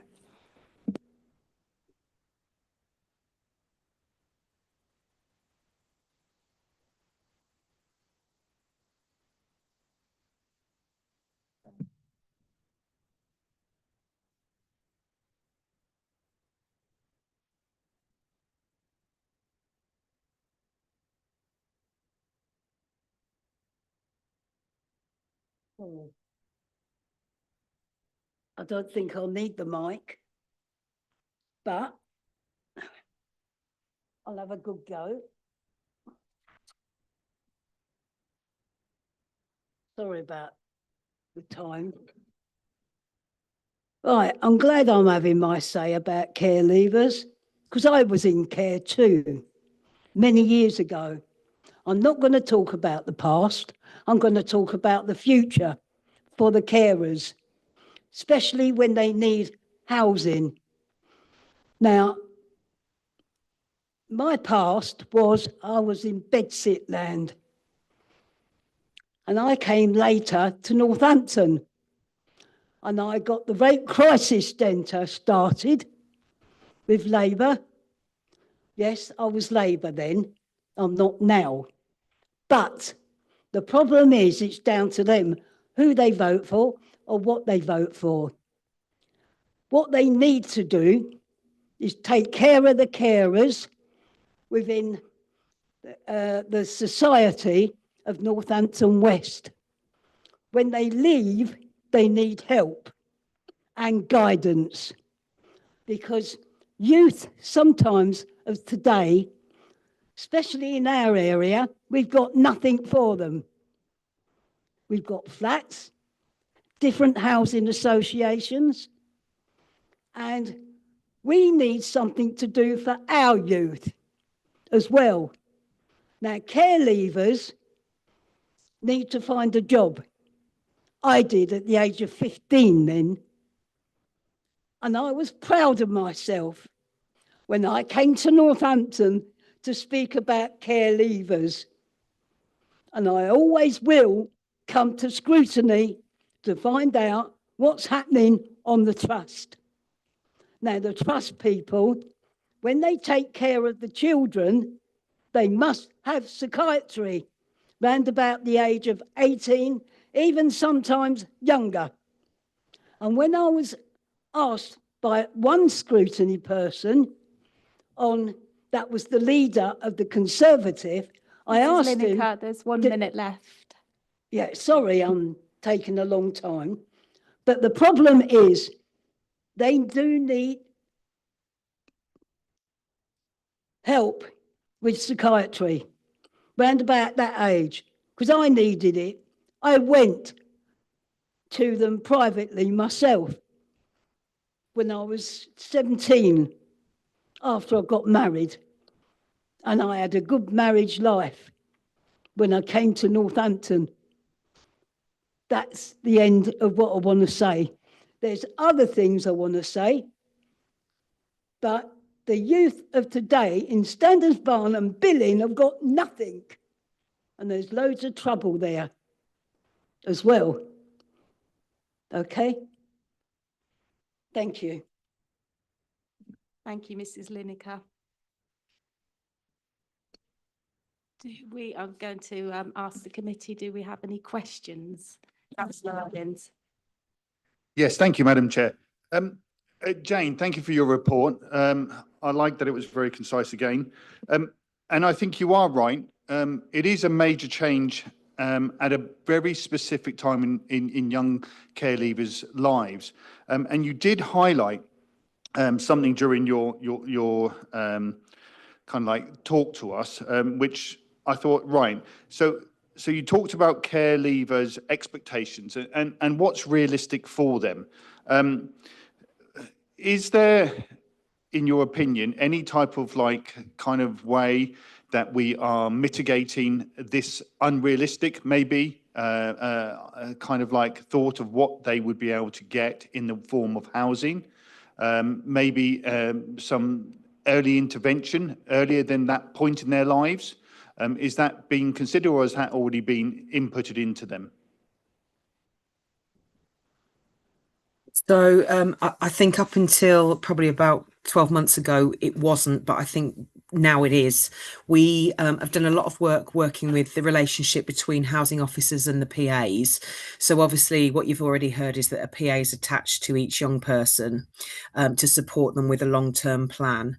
And one of the things that I think wasn't happening was the relationship between housing and the trust wasn't strong enough at that point. So there's been an awful lot of work between us all to make sure that we enhance and strengthen that relationship, because the conversation has to start from way before anybody. If somebody's coming at 18, it needs to start when they're kind of 2 years before that, because the understanding of the housing pathway, what's available, and the realism of being in your own home, what it's like. And it isn't necessarily just about the actual type of property. It can be the area, it can be what's around you, it can be, there's so many factors from the adverse experiences that care leavers have had that affect how they feel about where they live. And there's also a great environment that's provided by the trust in the care and support for them all the way up to this process. What we've had to do is make sure that we manage with them the type of properties that we have, in terms of our own social housing, and that available is not necessarily going to be as good as some of the other stuff you would get through the private sector, for example. So if you see some way, it might look different to how you're expecting it to look, but there is a lot of work around showing people the areas, showing people the pictures, helping people to understand what the properties might look like. But there's also another side to that coin where we're working on, is there specific need where we need to develop or build or refurbish our own properties to meet the need, because we haven't got the correct stock at the moment, or we haven't got the correct stuff through the registered providers, who are the housing associations, to make sure we work with them as well. And I think that's a lead time. So we haven't got it exactly right at the moment, and there is a lead time, but the right work is happening to get to that point. Madam Chair, could I just ask a second question, if that's all right? So my second question would be to yourself, Jane. Obviously, do we have any type of monitoring after the fact? So, for example, when they've got the housing, whether that be temporary accommodation or supported living, do we have any monitoring how these care leavers actually, you know, how productive afterwards? How helpful is this, or are they kind of left to their own devices afterwards? So I'll answer from the housing side, but I'm pretty sure Colin or Olivia will be able to answer from the trust side as well as to what support happens along. Certainly with the housing side, they have a housing officer that will be attached to them. That housing officer will help them through the process, and we would never just walk away once somebody's in the property. Also, if they're in a Northamptonshire Partnership Homes property, they also have a housing officer attached to tenants, and there will be a priority given to care leavers to make sure that they are confident, comfortable and stable. I'll hand to Colin and Olivia because I'm not sure whether one of you could just say what happens from the trust side as well. I know that Vera would like to comment on this, if I may hand over to Vera. Thank you. So when our care leavers move into whichever accommodation, most of the time they're going to be moving into that accommodation before they're 21 years old. Thanks.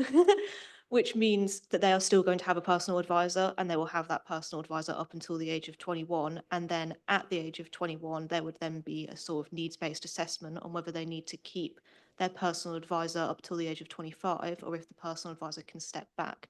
And if the personal advisor does step back, up until the age of 25, that young person can still be reopened to the leaving care service if something in their circumstances was to change. So as part of that, yes, a PA would be monitoring how they're getting on in their housing, what are they doing, and would still be providing the ongoing support. As well, I work in the Staying Close project, which provides accommodation for care experienced people coming out of children's homes and other situations. When they are then moving into their own accommodation, I will keep working with that young person for a minimum of 3 months, and then will continue that for as long as I need to make sure that they are still getting their support so that they can be successful in their tenancy. So I can confirm we are keeping statistics of the outcomes of these care leavers up to the age of 25. Am I right? We are in touch with and know the outcomes for our young people up to the age of 21. 21. If they choose to continue to engage with us beyond the age of 21, then we continue to understand their circumstances and know their outcomes. Yes, so we keep statistics on it, don't we? So we have what I'm trying to say is it's all well and good. This is a major change in their lives. What I'm thinking about is are we keeping some sort of statistics of what happens to them post them moving into this accommodation? Because obviously we know there's a rise in, like we said, we've got a pandemic rise in mental health, anxiety and depression with young people between the age of 16 and 24. I see patients between that age group weekly that have a problem, that end up homeless. If they don't end up homeless, they end up offending, they end up getting taken in, as I think Fiona Baker has mentioned, and both Rosie has mentioned, Councillor, that, you know, there is the offending side of things. We have, you know, obviously county lines and things like that. And all I'm asking is if we're keeping statistics, then we know that what we're doing is right, because they're not falling into that statistic of being homeless or going into, you know, police custody or youth offending. That's all I'm asking. We have data on all of those things. Oh, brilliant. That's all I need to know. Thank you. Councillor Hemmings. Hi, Jane. 2 questions, if I may. Under our allocations system, how many offers are they made? Because I know that we're pretty harsh with the other applicants, that if they make 2 refusals, that they are not offered any more. How many offers do we make to children coming out of care, or do they follow the same path?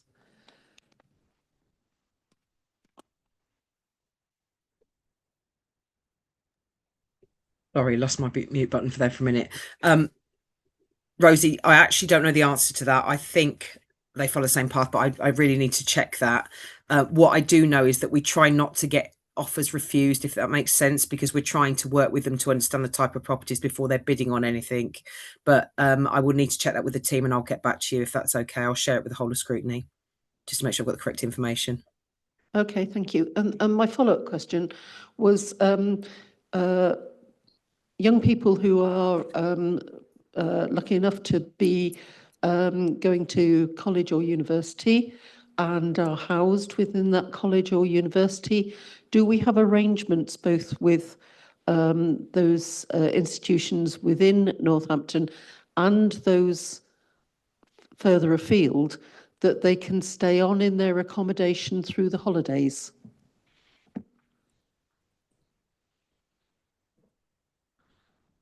Sorry. I get a bit, sorry, I don't know, is Jane coming back? No, carry on, Olivia, carry on. Like Jane will need to confirm the arrangements, but for many of our young people, yes, they're able to stay within their universities.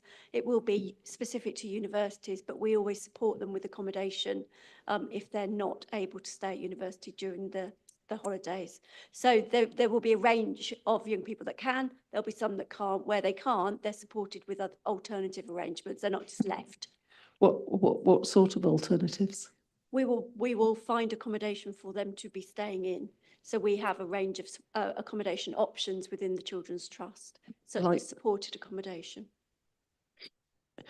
But I mean, we're very short of supported accommodation. There'd be people in there already. So, I mean, are you talking about bed and breakfast? Are you talking about specific hosts? Or do we have a proper arrangement with our local university that they can be housed in the holidays? Because in general, they're empty. Can I confirm with you the specific arrangements with our local university? I don't know that. I'd need the detail from the service. In terms of supported accommodation, we have the supported accommodation I'm talking about is independent supported accommodation that's commissioned through the Children's Trust. Yeah, but there's a shortage anyway, and we'd expect people to be actually in there. There's not a shortage of supported independent supported accommodation. Is there not? Not for that we commission through the Children's Trust, no.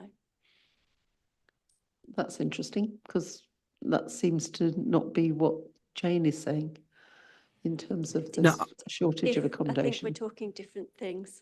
Okay. Yeah, we are. When I'm talking about accommodation, Rosie, I'm talking about either temporary accommodation, which there is, we can always get temporary accommodation available, but it depends at the cost, isn't it, or what type, because what we don't want to be doing is putting people into bed and breakfast. We obviously have access to short-term lets, but when I'm talking about accommodation, I'm talking about the right type of accommodation, and we're talking about permanent accommodation to house people in. We wouldn't necessarily... we don't commission the same type of accommodation as the trust does. And I do think with the university, we have a partnership with the university. The council has paid an awful lot of money into Northampton University, so we should be able to be flexing some muscle with them to actually assist in those circumstances. That's all I would say. Thanks. For me, Chair, just to close that one off as well as just from what my colleagues have said, the university we do commission some accommodation from the university. It's not always that accommodation that young people will go into, depending on what's available at the time. The point is, and I think I just want to note this, Chair, if that's okay. Jane's presentation was good, and as the stats clearly show, over the last year, things have improved a lot. This was an issue with the infrastructure in Northamptonshire. And if you look at this through the lens of costs, then the cost that was being paid, whether it's from NCT, West Northants, North Northants, the point is NCT is owned by Western North Northants, so it's still a cost. And the cost for children placed in Ofsted registered accommodation post 18 was significant, and it still is significantly higher than anywhere else, than our local neighbours anyway. And the work that Jane and the team have done has been great to sort of to turn that around. I have to say, my previous authority was previously a borough council that went into a unitary.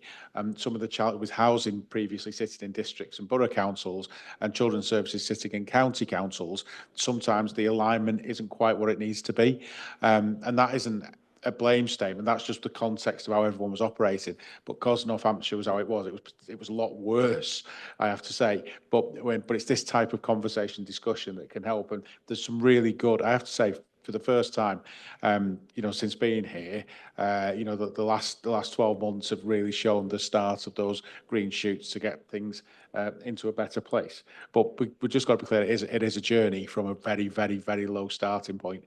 But I say, I think, just put on record my thanks to Jane and the team, the housing team, for all the work that they're doing to help and step into the space, including, we talked about Russell House earlier on, including placing housing officers there so they can meet young people, where they're at, rather than, having more convoluted arrangements. So, I just want to record that, Chair. But it's the start of the journey, just to be really clear. Thank you. Councillor Baker. I just want to emphasise, as Colin said, how long these things do take. And when I first spoke to housing people about care leavers and accommodation, they didn't even know who the care leavers were at the very beginning. They had their list of people looking for accommodation, but there was no indication at the time that they were care leavers or not. So it started with, at the time they were housing them in the flats with the people coming out of prison. I just want to put in place what we were like in the beginning, and we have come so far. But I guess the only disappointment for all of us is it takes so long to get to these stages. But we're going in the right direction now. It's good to hear that the accommodation is coming more into alignment with what the care leavers actually want. I do have one question, and it's a step back, and it's from what you mentioned, Jane, about there being many assets of running a house, really. And that is, what budgeting are we giving to the youngsters, say at 16, 17, before they're coming to 18 and coming into having to go into accommodation? Well, I'm sure colleagues will want to come in, but what we run and the team run is the independent living. I don't know. I don't think we can hear you. Sorry, Colin. Oh, sorry. Is that better? And what the leaving care team run is independent supported living program, and that's 2 or 3 times a year, I think is. Yeah, more, up to 6 times a year. It's regular, and for exactly that reason. So when a young person reaches the age of 18, unless there's specific circumstances, they will have all been through the independent supported living program. Is that a fair reflection, Vera? Yeah. So that's the type of thing that we're doing to do that, because living independently is a whole different, as we all know, is a whole different challenge. Okay, thank you everybody for your questions. I'm going to ask James to sum up for us, and we've noted the report. Thank you for the presentation. Thank you, Chair. So really with most scrutiny items, the conclusions can be divided into 3 different areas. And by way of a summary, this is very much giving you things you may want to think about rather than seeking to tell you what you should think. So three areas. Is there anything as a result of the item that you want to know more about? And there have been various points that have arisen during discussion where questions have been raised and officers have agreed to provide you with more information, with confirmation of a position subsequent to this meeting. Is there anything that scrutiny that you as a committee want to do more scrutiny on? That's something that could be picked up now or when the committee discusses its overall work programme at the end of the meeting. And then thirdly, but possibly most importantly, is there anything that you as a committee want to say as a result of the information you've heard and the discussion you've had this evening?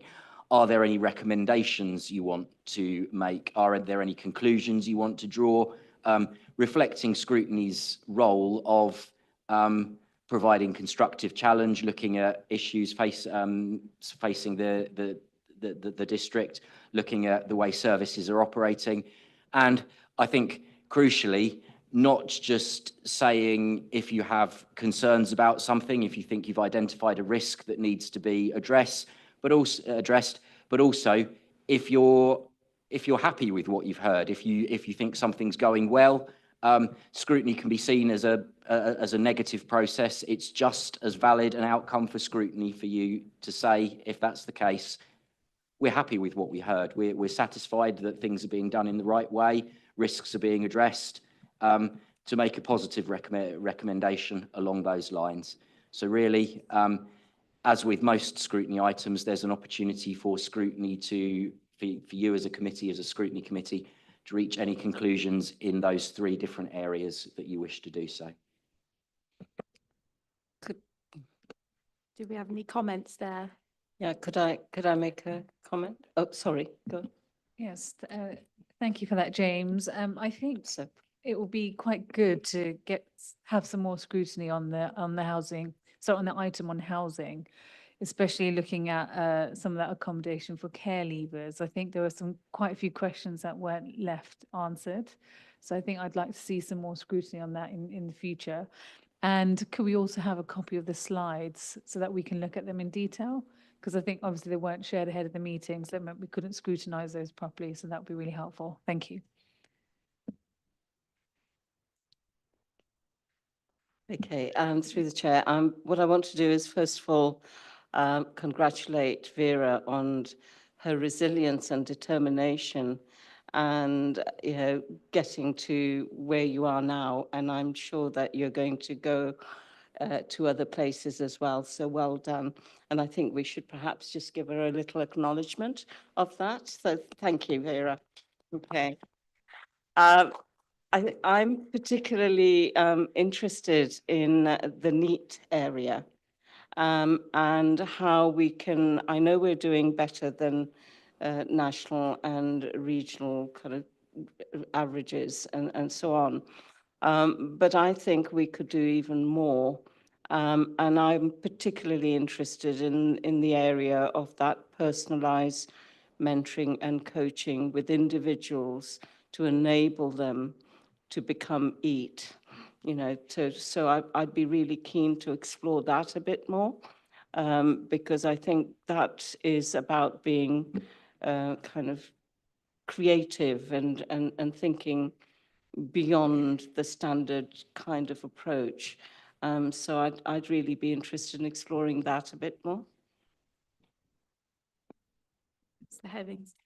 And on the housing side, we know how many people, how many young people we've got in care and what the progression is. So we've got a pretty good estimate of how many will be coming out of care at each year, at each stage. And with the new Renters' Right Act, I fear that the private sector rental is shrinking, and therefore I think it'd be interesting to know what our plans are for the future for housing the care leavers as they come out, because presumably they don't generally move on, or only a smaller percentage of them will be moving on from the accommodation they're first given. They'll be settled for a few years.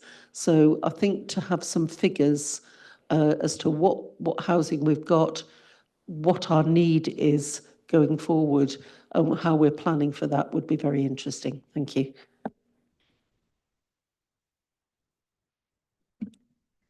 Yeah, just to pick up on the 2 issues raised, the NEAT, yes, are very interesting to look at the gap really. Even though we are in a strong position, we've heard we are better than the national average, and do thank all the officers for working hard in that. But where we can actually support those youngsters that are not in ill health, not pregnant, or not in a case where they cannot work as such, or cannot come into training. So I think that could be an area for scrutiny, and certainly an area where we could put some recommendations as a committee forward. I think that would be fair to say. And potentially, if the youngsters could do some volunteering, because I think it's about a sense of purpose. if you're neat, it's it's just having that sense of purpose and making a start into the education and training. And yeah, with the housing, what I would suggest is if any of you councillors wanted to fill in any of the Scrutiny B form, the Scrutiny A form, sorry, which is the form that is the proposal for any scrutiny. So that's something to have a think about. Do we have any more points? Councillor Owens. Yeah, thank you. Thank you, Madam Chair. Certainly been my first sort of like proper meeting with the Children, Education and Housing Committee.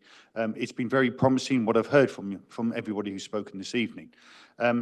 Coming from another point and having to learn, being put on the audit committee as the chair, I always am being asked, how are these things measurable? And measurable is our success, which is why I've made several questions this evening about, are we keeping statistics? How are we measuring? Because at the end of the day, we have to think about these are young people that we don't want to fail. And I all hear the passion that you're talking, and I completely am 100% behind you with that. But we can only know that we are succeeding these young people if the statistics are measurable and they're coming back with positive results. So at this time, all I would say is I'm kind of like holding my judgment, because I want to see these post, measures, post policy, post things that you're implementing, and what kind of difference it's actually going to make to these care leavers and these young people. So I'm just going to say I'm not making anything, but what I've heard this evening is very promising. Thank you. Okay, thank you. Over to Colin. Thank you, Chair, and that's really helpful. And just to put into context, every month there is a performance report issued with all the data that the inspectorate would look at, and that's discussed with both councils. And I'm sure that's accessible through West Northamptonshire Council. And what you might want to look at is what it looked like 5 years ago to what it looks like now, because you can see the progress, and then that give an idea of where we've been, but there's still lots to do, as you rightly say. So I just that exists and is in West Northamptonshire Council system. So again, always happy to have a chat about any data. Chair, could I ask for that to be circulated to the scrutiny group? Because it may exist, Colin, but it'll be good to actually have access to that, because it picks up Anthony's point in terms of, having the data there and having it easily accessible. So I think that would be really useful. I know, Colin, that you produce a lot of information, but perhaps the scrutiny committee doesn't have access to that, though. Is that something, James, you could enable to have circulated? We can certainly ask on behalf of the scrutiny committee. I mean, I'm not aware of the detail of that. It clearly goes from from NCT to WNC and to the North. The status of that, whether that's a public document, whether it appears wholly or in part in the corporate performance report that goes to cabinet, I don't know. So I can ask on behalf of the committee and provide it. We provide it to you or report back to you as necessary. If I may, Chair, just to add to that, and yeah, so there'd be no intention to deliberately not share or something, but if it's not appropriate to do so, I apologise in advance. But the point is, just to put that into some context, the statutory direction that's issued to Northamptonshire includes, there was a Department for Education Commissioner, there's now a Department for Education Advisor who chairs a regular performance board. All that data goes to that board. That board is attended by senior officers and members of each local authority. And I think it's appropriate to say in this context that there currently are no significant concerns about the data. It is monitored on a monthly basis by the Statutory Director of Children's Services in both councils. So there are checks and balances there too. So whether it can be or can't be, I'm not sure. But just to say, I assure you we are effectively challenged as an organisation on our data through those mechanisms, not just by the councils, but also by the Department for Education. Melanie. Yeah, thank you, Chair. Just to update, in terms of the Cabinet meeting in March, the data set does come, which covers the Children's Trust as well. So I think what I would ask, Chair, is that we can be, if you could be really specific in terms of the data ask, because there is an awful lot. So if I could suggest that the information at Cabinet is maybe considered, and then a request made for any additional information, because there is an awful lot of data, and there's obviously KPIs as part of the contract. And as Colin said, that's monitored on a monthly basis, both by myself and the lead member for children. Okay, we can certainly do that. Sorry, just to clarify, Chair, I'm not wanting monthly data set, but yeah, I just want to make sure that that's not. But the Scrutiny Committee does have a role in terms of having an overview. So I think access to the data is quite important. Yeah, okay. Thank you, everybody. Going to move on to item 6 now, which is the virtual school annual report.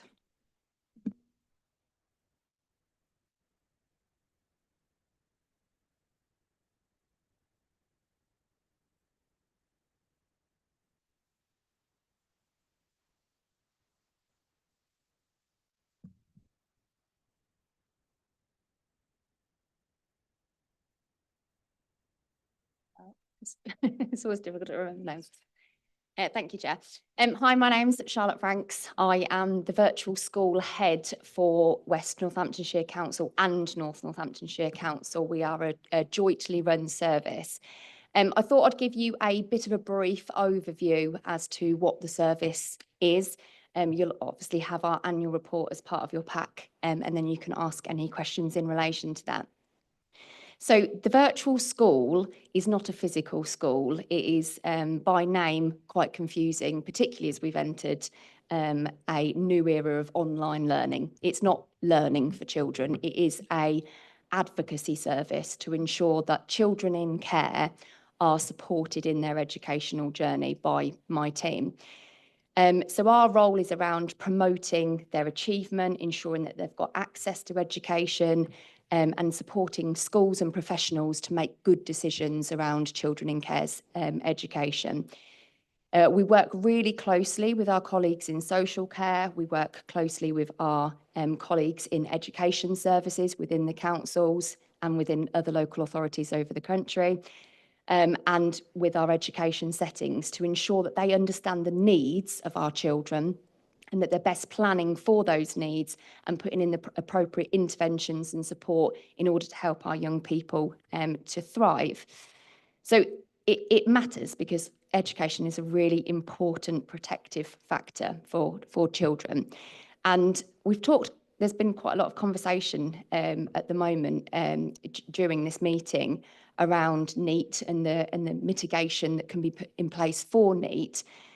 The best way for us to ensure that our young people are in education, employment and training is to put huge amounts of effort into preventing disengagement from education at an earlier age. And that starts from the earliest possible opportunity in nursery and primary school, and ensuring that they're fully engaged with their education. That is what's going to support them in education and employment at an older age. So that's absolutely where we come in as a service. We work with our wider education colleagues in order to do that, to promote things like attendance, inclusion in school, to promote their aspirations and progress and outcomes, and setting our young people up for life after sort of statutory school age. So our children at present, so the report is based on, there were 599 young people in care, of which 368 of those were statutory school age. The children in care cohort is more likely to have SEND than the general population, and 62% of our cohort have an identified SEND need, with 32% of our cohort having an education, health and care plan. So they are a lot more likely than their non-looked after peers to have a special educational need. We do also have a role in promoting the education of children with a social worker and children who have previously been in care, but that's not done on a child level basis. That's done through training and advice and support to services and settings. In terms of key achievements for the academic year, because this annual report is based on last academic year, our PEP compliance. So a PEP is a personal education plan that needs to be conducted for children in care as a statutory process, and that happens 3 times a year for our children in care. We support that process by setting up a system to enable that to happen, by providing a mechanism for logging that and training on what that plan needs to look like. PEP compliance, so compliance with that process and the quality, has been a strength of the virtual school over a number of years now. So 98% of our children had a PEP, 3 PEPs in that academic year. At school age, 100% of our early years children had a PEP in that year, and 87% of our young people at post-16 age had a PEP. That's been consistently high for statutory school age and for early years, and it's a rising figure for our post-16 cohort. Quality was around 87% of those personal education plans were quality assured as good by our team, and we raise the bar on what good looks like every single year to make sure that they really are good. We've got really strong working partnerships with lots of other services. So, for example, we work with the Educational Psychology Service in order to develop programmes to support learning and support assistants in school, for example, on their emotional literacy. We support programmes such as therapeutic thinking that again support schools to understand and work with the needs of our young people and some of the vulnerabilities that they have.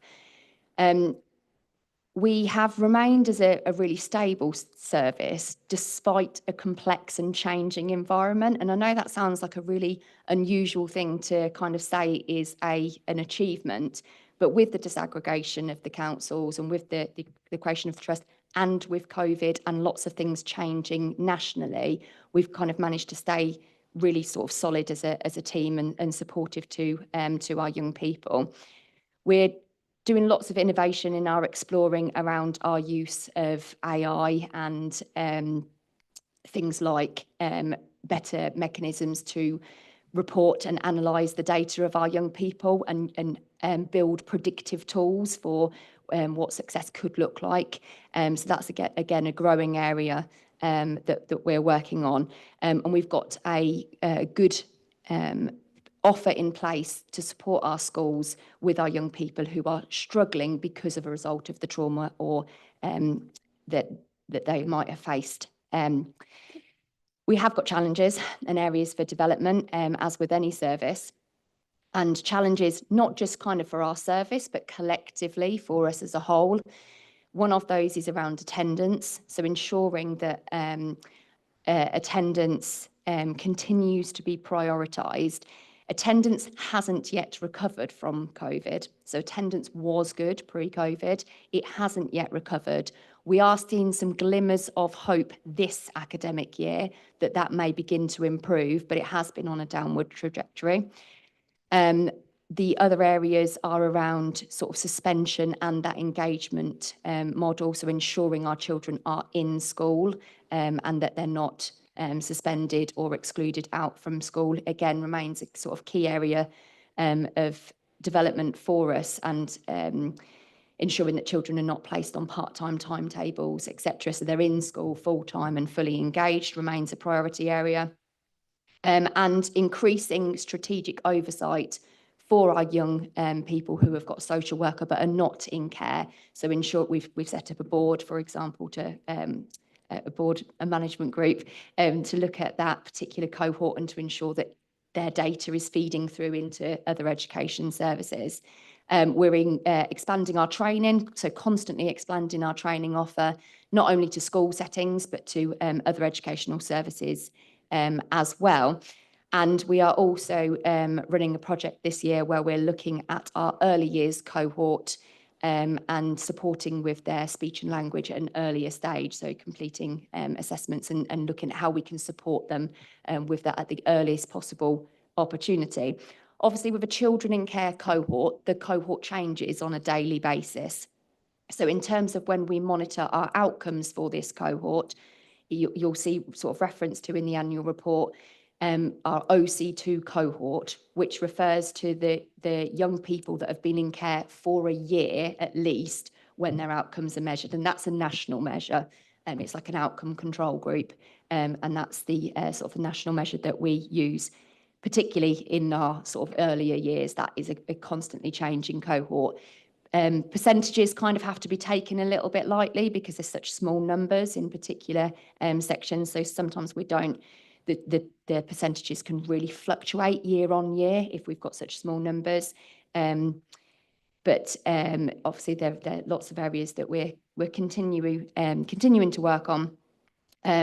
Our role is very much about bringing all services together, so supporting social care in their decision making and supporting that education is prioritised in care planning for the young people, supporting schools to ensure that children are included and that their needs are understood, supporting our colleagues in the SEND world to ensure that, again, that their needs are understood and their needs are prioritised. So we're very much a service that pulls together and helps everybody understand the needs of those children and what they need to do to plan for those needs. So I don't know if you've got any questions based on the annual report. Councillor Owens. Yes, thank you, Madam Chair. Thank you, Charlotte, for that. I think I had a two-part question, but because obviously I have to understand what exactly your role is, because it's the first time I've heard you. I just want to clarify a few points. So your kind of like scope of practice is that you deal with what age group? What is the age range? So the age range is from birth to 18. Okay. However, we really sort of concentrate from about the age of 2 when we would be looking for children to start nursery settings. But we monitor from birth, but yeah, about 2 is kind of the age range, and we go all the way up to 18. Okay. So the first part of my question is, I don't know if you were aware of the recent national education statistic that was released about a week and a half ago, saying that basically 1 in 4 children are not prepared for school, that teachers were having to, for example, toilet train children. They were having to teach them how to read or even how to actually open a book, or, you know, most children are swiping a page of a book when they're actually turning the page. Certainly hygiene as well, teaching them basic hygiene, how to hold a knife and fork, how to eat certain foods. So basic things that would normally in the past have been achieved with you know, if young children are in, you know, particularly early year children are in, you know, a good environment, a happy environment, that's not being taught to our young children, because 1 in 4 is quite, I think, that's too many. And I was wondering, with your kind of like role, how are you supporting those young children in the early years to make sure that they are ready at that age, that they're ready to go? Because we know that from the, like you said, if they're not ready at that point, obviously the outcomes are a lot more detrimental to the children's health. My second point in that question was, again, I'm going to try and have to clarify this. We know that COVID was very detrimental to hundreds of thousands of children opted out of education, and we still have hundreds of thousands of children that have not gone back into education. And I know that, you know, as a country nationally, we don't have an ability to force children to go to school. But again, as you mentioned, it's very much a holistic view that I do see in a lot of schools now. They have adopted, I can't remember what this thing is. It's a thing on the table where it's a video, a two-way video screen that the children can sit at home and they can be educated without being at school. And I know that the rise in that is becoming very prevalent. Now, my question to you would be, is my serious concern at that, because we know that school is not just about you know, getting that education via video. We know that school's about actually socialization. It's about development of skills, you know, things like learning how to interact with different groups, different age levels. That whole holistic point of education, it should not be isolated to children being at home just staring at a video screen. And I would be very concerned about that. So my question to you would be, is that something that you deal with or look at? Thank you. Thank you. They're really good questions. So in terms of the early years, yes, in terms of there is a great deal of support that is needed in the early years space. Children come into care for a whole range of reasons. And some of our young people that come into care in early years, in their earliest years, will have had experiences that's not supported their development. We work with nursery settings in order to use the early years profile to find out, which is a really good, well-rounded, holistic measure about where their needs are. It's not just looking at English and maths you might look at later on. It's looking at their whole understanding of the world. So we work with nursery settings in order to help them assess that young person's need and put plans in place in order to support them. There will inevitably be lots of our young people that start school not particularly school ready because they haven't had some of those nurturing experiences that we would want young people to have. But we then continue that support and put in place. We put in place lots of transition support from nursery settings or childmind settings into school. There is additional support that goes in place in order to support them in. We've got an absolutely brilliant practitioner in our team that sort of specialises in that early years setting. And when we work really closely with our educational psychologists to identify those needs early, and with our SEND support and portage teams in order to put those support mechanisms in place. But we do recognise that that is a growing need of a cohort nationally, not just with children in care. And that's why we're prioritising this project around speech and language, because lots of children are starting school not ready to communicate well. And so we're doing a bespoke project this year in order to see if we can improve that. What we have noticed, sort of anecdotally, because we're at the early stages of this project, is that our children in care respond really, really well to those communication interventions, because the communication interventions might have come as a result of not having those experiences, as opposed to because of a need that's drawn that. So they do respond really well and make really good progress with that. That's too early to kind of state that as fact at the moment, but that's kind of why we're pushing that. But yes, inevitably then the support still needs to go into those primary schools, because there will be children that start that are not where we would want them to be for the start of their academic journey. Attendance is an issue, because attendance, I think from the perspective of COVID, and it is obviously we've still got the hang up of that. For some young people, being told that they didn't need to be in school was almost like a switch. We've always said children have to be in school, that they have to attend, and being told that they didn't need to be has been a bit of a mental switch that's been difficult to pull that back round.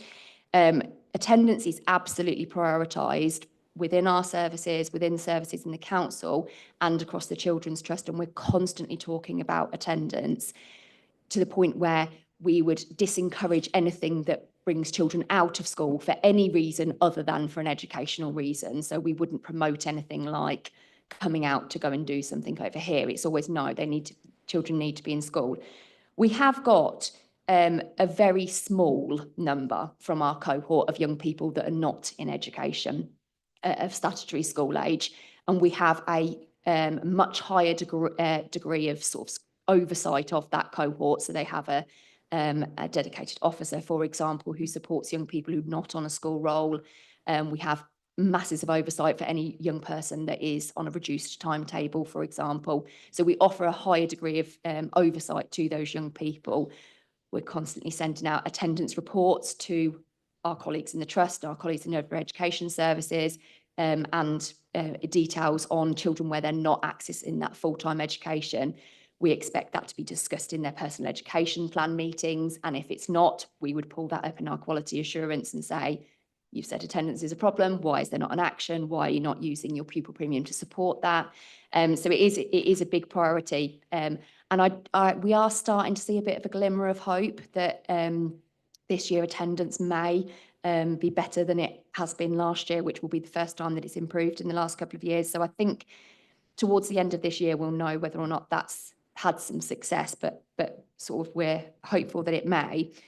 But it is about prioritising those groups of young people and ensuring that kind of we don't ever sort of casually accept non-attendance at school, or casually accept that a child, just because they're having some challenges in school, that we can somehow say that they don't need to be in for afternoons. We're really trying to push away from that casual acceptance. It's not good enough. We need to instill to our young people that this is so important and it will set them up for life. So what can we do better to support them in? We may have a very, very small amount of children that access learning outside of school, but as a service, we will be looking for medical evidence to say, why can't this child attend school? And for some children, that is absolutely apparent. But there is not that casual acceptance that it's okay for them to be at home. It's not. We want them in the setting, and we want to help them help ensure that it's the right setting for that young person as well. Thank you. Madam Chair, could I just quickly reply? Yes. Is that all right? Just quickly. Yeah, thank you for that. Just a quick response to the early year question. I do want to highlight, and just so that you're aware, there are some speculative evidence-based medical studies that have come out recently about the increased possibility or risk to children developing ADHD and autistic traits because of the overuse of electronic devices between the ages of 0 and 4. Again, we talk about the stereotypical, the mother puts the laptop or the phone in front of the child's face. And from that, the lights, the strobe effect of the lights causing possibly a link to autistic and ADHD features. Are you aware of that? And certainly with people that we've got in care, would you be looking to try and combat that? Because obviously we think there is a link to that. Thank you. Thank you. Yeah, so there's a lot of research at the moment, and there's a lot of speculation as to why we're seeing an increase in neurodiversity. There is some research and some evidence to support that there is a link to devices. There is some evidence and support to suggest that it links to something else. And I think, to be honest, we really don't know yet. I think we're all a bit too early in this research to really kind of solidly say that it's any one particular reason. Another thing that we do know is that the way that trauma affects the brain also can increase the presentation of what you might typically say looks like autism or ADHD. So sometimes that could be linked to trauma, and it might not be a neurodiverse condition, but the presentation may look the same. What we need settings to do is less worry about what the label or the cause of that thing is, but to support that child with the needs that they're presenting at that time. And if that need is that they are overstimulated by some sensory things in the classroom, that we reduce that, because that's what that child needs. So I think there's much debate over phones and screen use. There's been recent guidance issued by the DfE last week around support for schools reducing phone use, for example.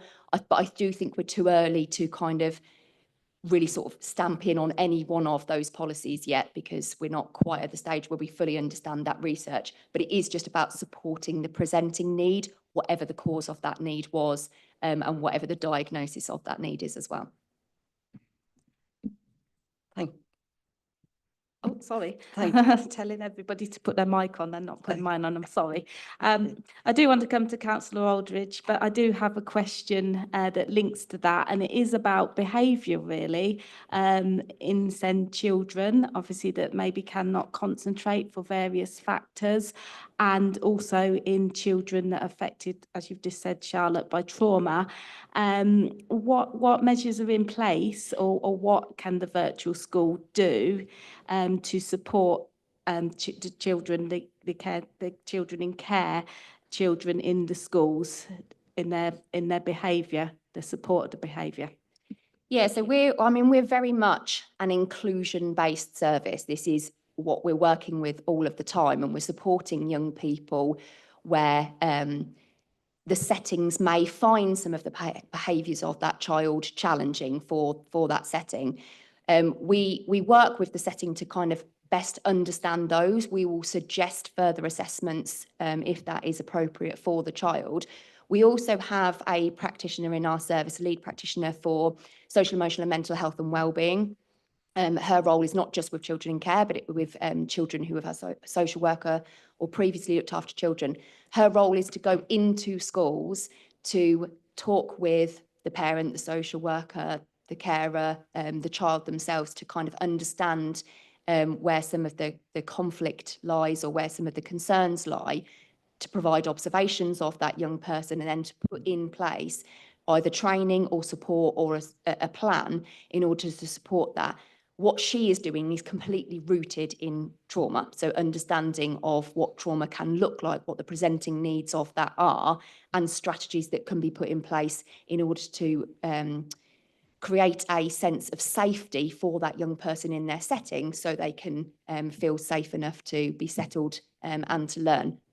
But we are very much a service rooted in inclusion. This is our sort of daily work, is supporting schools where they are finding some of the behaviours of children challenging, and helping them to understand where that comes from, and helping them with strategies that are going to best support that. Thank you. Councillor Aldridge. Thank you. Thank you very much. With the number of children that you have, there must be a number of settings with whom you work. So, you know, it's those settings, the schools and ODA settings, that are there on the day-to-day basis to make a difference to the education and development of the children in care.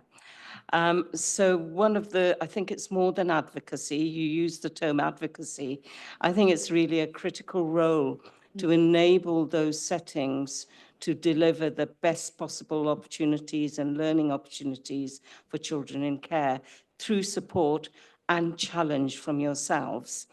So a key role that exists in schools is your designated teacher. Yeah. And often, in my experience, those teachers are not necessarily managers and leaders in schools. So in terms of making a difference to the lives of 3, 4, 5 children in a particular setting, it's the leadership in the school that makes a fundamental difference. So my question is multifaceted. One is the direct work that happens with the children, or in collaboration with the class teacher and the children.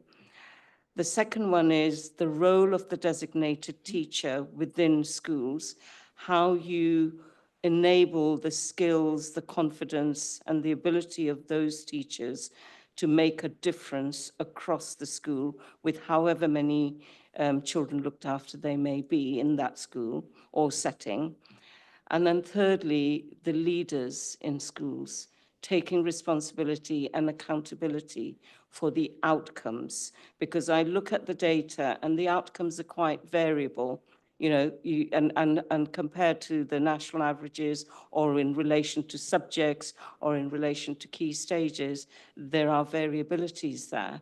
So I just wonder how you kind of deal with that whole gambit of stuff that is part of the role of the virtual school. That's a really excellent question.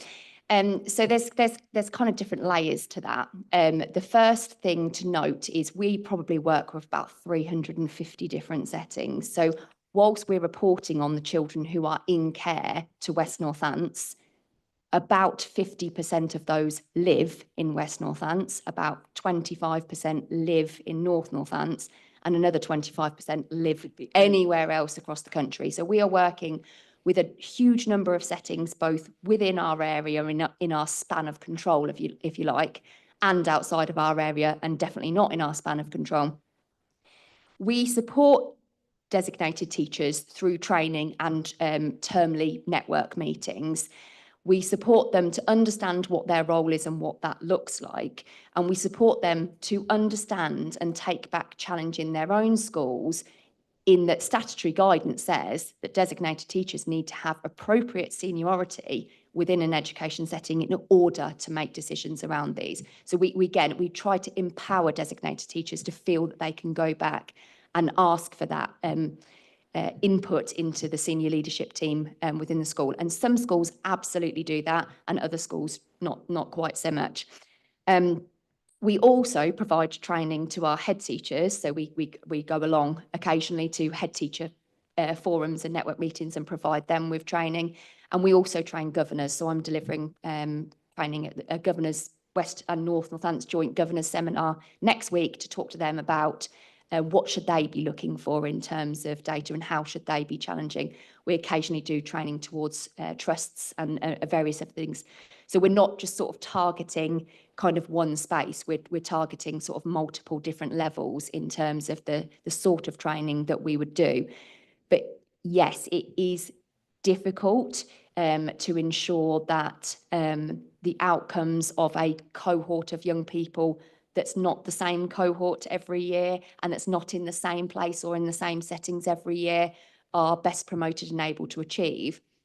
We have got a really stable team. So I've got a team of 20, soon to be 21, and there hasn't been any staffing changes in about 3 years. So we've got a really, really stable team. Our team have allocated schools to them, so they build up rapport and support with the designated teacher in school, and usually with the SENCO, and usually with the deputy head that's responsible for pastoral support, for example. In order to support that link in and that overall understanding, but it's not a simple thing to do because of just the changing nature of the sort of cohort that we're working with. Could I, through the chair, could I just ask one further question? You mentioned the percentage of children with SEND. In terms of the category of SEND, are the vast majority SEMH and in that area, so that it is about, you know, the trauma experiences, the developmental opportunities that those children have, and then being almost categorized into that SEND area. So is that the case? Is that I mean, I don't mean my value judgments on that, but in terms of pure data, are they majority under SEMH? Yes, so the majority of the special educational needs is social, emotional and mental health. However, there are all sorts of needs, and there might be SEMH might be the presenting need, but there might be other sort of cognitive difficulties, executive functioning difficulties that are underlying with that as well.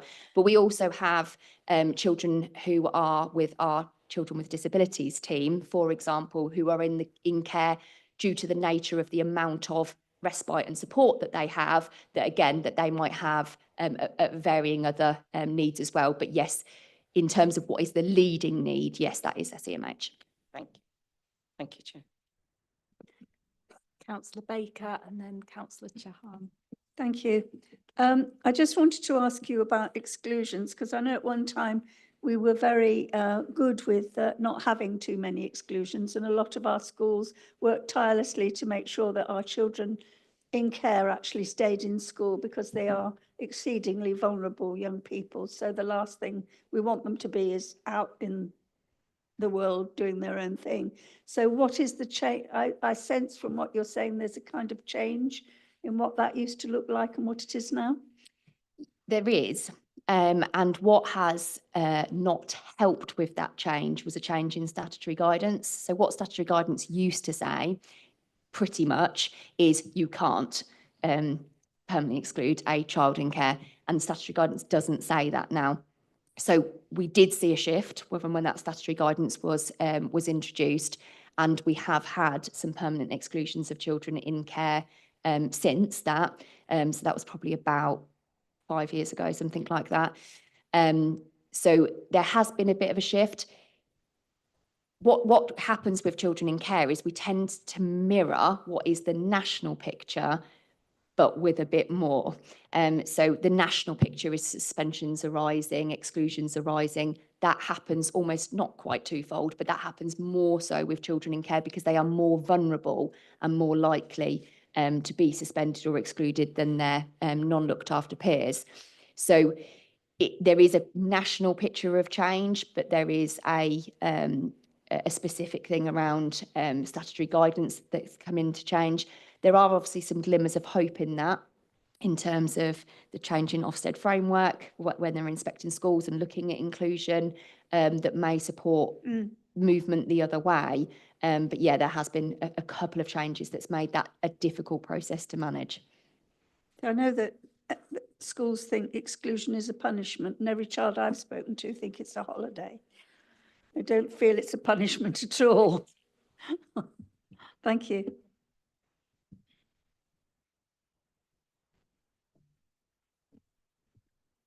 Sorry, thank you for that report. It's very detailed. So just a couple of questions from me. You mentioned earlier on about preventing disengagement and ensuring that children do stay in the school settings.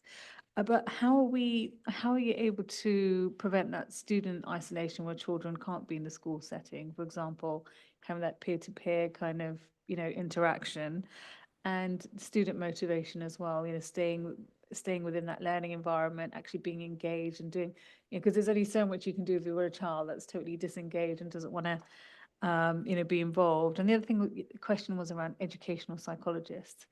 So I know we went through a period where there was a shortage of educational psychologists. Where are we at the moment? And, when it comes to accessing those educational psychologists to help support those children, are you getting that support a lot sooner with the virtual schools compared to how you would normally get it, with your regular school as well? And the other one was where you've had children who've experienced trauma. And I know there's a lot of protections for children that have experienced trauma, but where they're inflicting that trauma on other children within that school environment, how are those other children protected as well? Thank you. Thank you. So in terms of preventing disengagement, yeah, it is difficult. It's really difficult. And what is sort of helpful is this new, at the moment, non-statutory role around promoting the education of children with the social worker. Because what we find is if a child comes into care later on, so in their later teens, they may have already been completely disengaged with education by the time that they reach our service. Our impact then is going to be fairly minimal. We can support them into a journey, we can support them into a school, we can get them a college place, we can support them in that way. But if they've had years worth of negative experience with education, then that's really difficult to turn around. That role is non-statutory at the moment. But we expect it to be made statutory at some point imminently. It's about that inclusion in schools at the earliest possible opportunity and not waiting until the child's completely disengaged before there is any intervention. So we don't know what that statutory duty will look like yet, and it's unlikely that it will be on a child level basis. It is likely that it will remain more of a strategic role, but we are doing a lot of training in order to support schools' understanding around the impact that disengagement can have, and also looking at things like the impact that disengagement can have on the child's trajectory of coming into care, for example. Is education a factor that's caused that?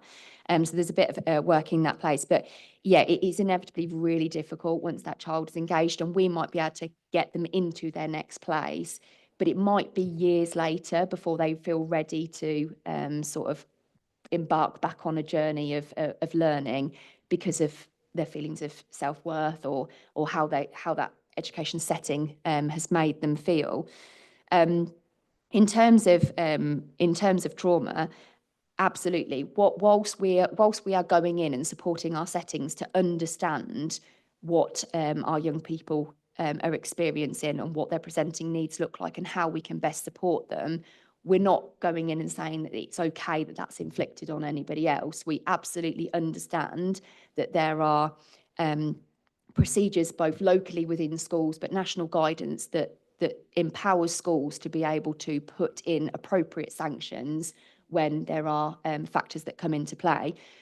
We, for example, if a child had been permanently excluded for a specific reason, whilst our service will support in that, and we may intervene and try and prevent that exclusion, we also may say there is an absolute valid exclusion that's been put in place for because of the risks that young person has presented within the school setting. So we do have a bit of a balancing act in that, and we do appreciate that it's not just about this one child, it is about the wider cohort. We do also remind our schools that any interventions or practices that they put in place on a whole school level that is trauma informed is not harmful to any other child. They're not interventions that are going to diminish the aspirations for the rest of the cohort. They are just based on relationships and actually can be successful to help everyone to thrive. I didn't want to defer to you, Mel, regarding the EPs. Yeah. Psychologists, yeah. So in terms of education psychologists, we've had much more success in terms of permanent recruitment. And the aim was to recruit in advance. So we are recruiting 3 years in advance for trainees. So, for example, we've got a trainee with us currently, and she's already been interviewed to join us in 2 years' time. So we're very much looking at that model about linking in with universities and then obviously encouraging trainees to stay with us. The aim is also about the preventative element. That's been really challenging with the climate that we've had, but we are now moving to a position where, and you'll see it for those of you at Cabinet, in terms of our improvements we've made in timeliness. So we've definitely improved significantly in terms of timeliness of education psychology advice for education, health and care plans, which then enables us to have the capacity to do more of that preventative element. So we've already started doing that, where education psychologists are going into school to give advice, not when a request is made for an education, health and care plan, but actually to support them, to support the child at the earliest opportunity. And the model that we're adopting, which is something that I've done in a previous authority, is if that child then needs an education, health and care plan, we've already got the education psychology advice. So what we're preventing there is that delay in terms of providing support. The other thing that we've done as part of a contingency is we've also recruited specialist teachers. So our specialist teachers also go out and support schools that have got particular challenges. And we've also changed the model in terms of our SEND support services. So again, we have specialists that go out and support children and support families directly as well. So that's a pathway where parents can ask for support. And with all of that, we also do drop-in sessions at the family hubs, and that's with our SEND services and also education psychologists. We're at the very start. I'm not going to say that it's all rosy and it's great, but I'm pleased in terms of the progress that we've made and how we've been able to turn it around. So it's not as much of a reactive service now. We're definitely on the journey for prevention.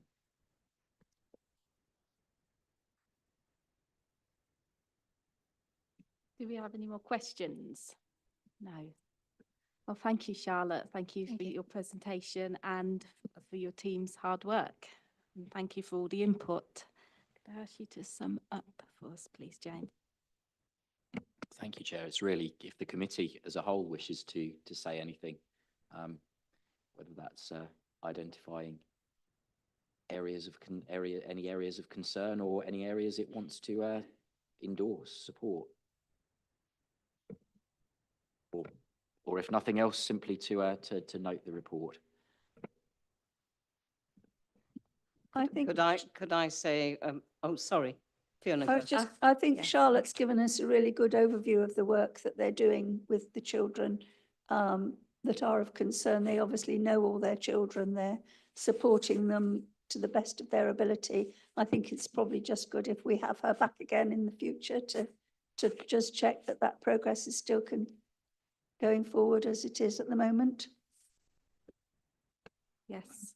Hey, Councillor Aldridge. I think you do a mammoth task, and we must remember that we're talking about 333 schools, not only within West Northamptonshire and not Northamptonshire, but elsewhere as well, probably across the country, probably some quite a long way away.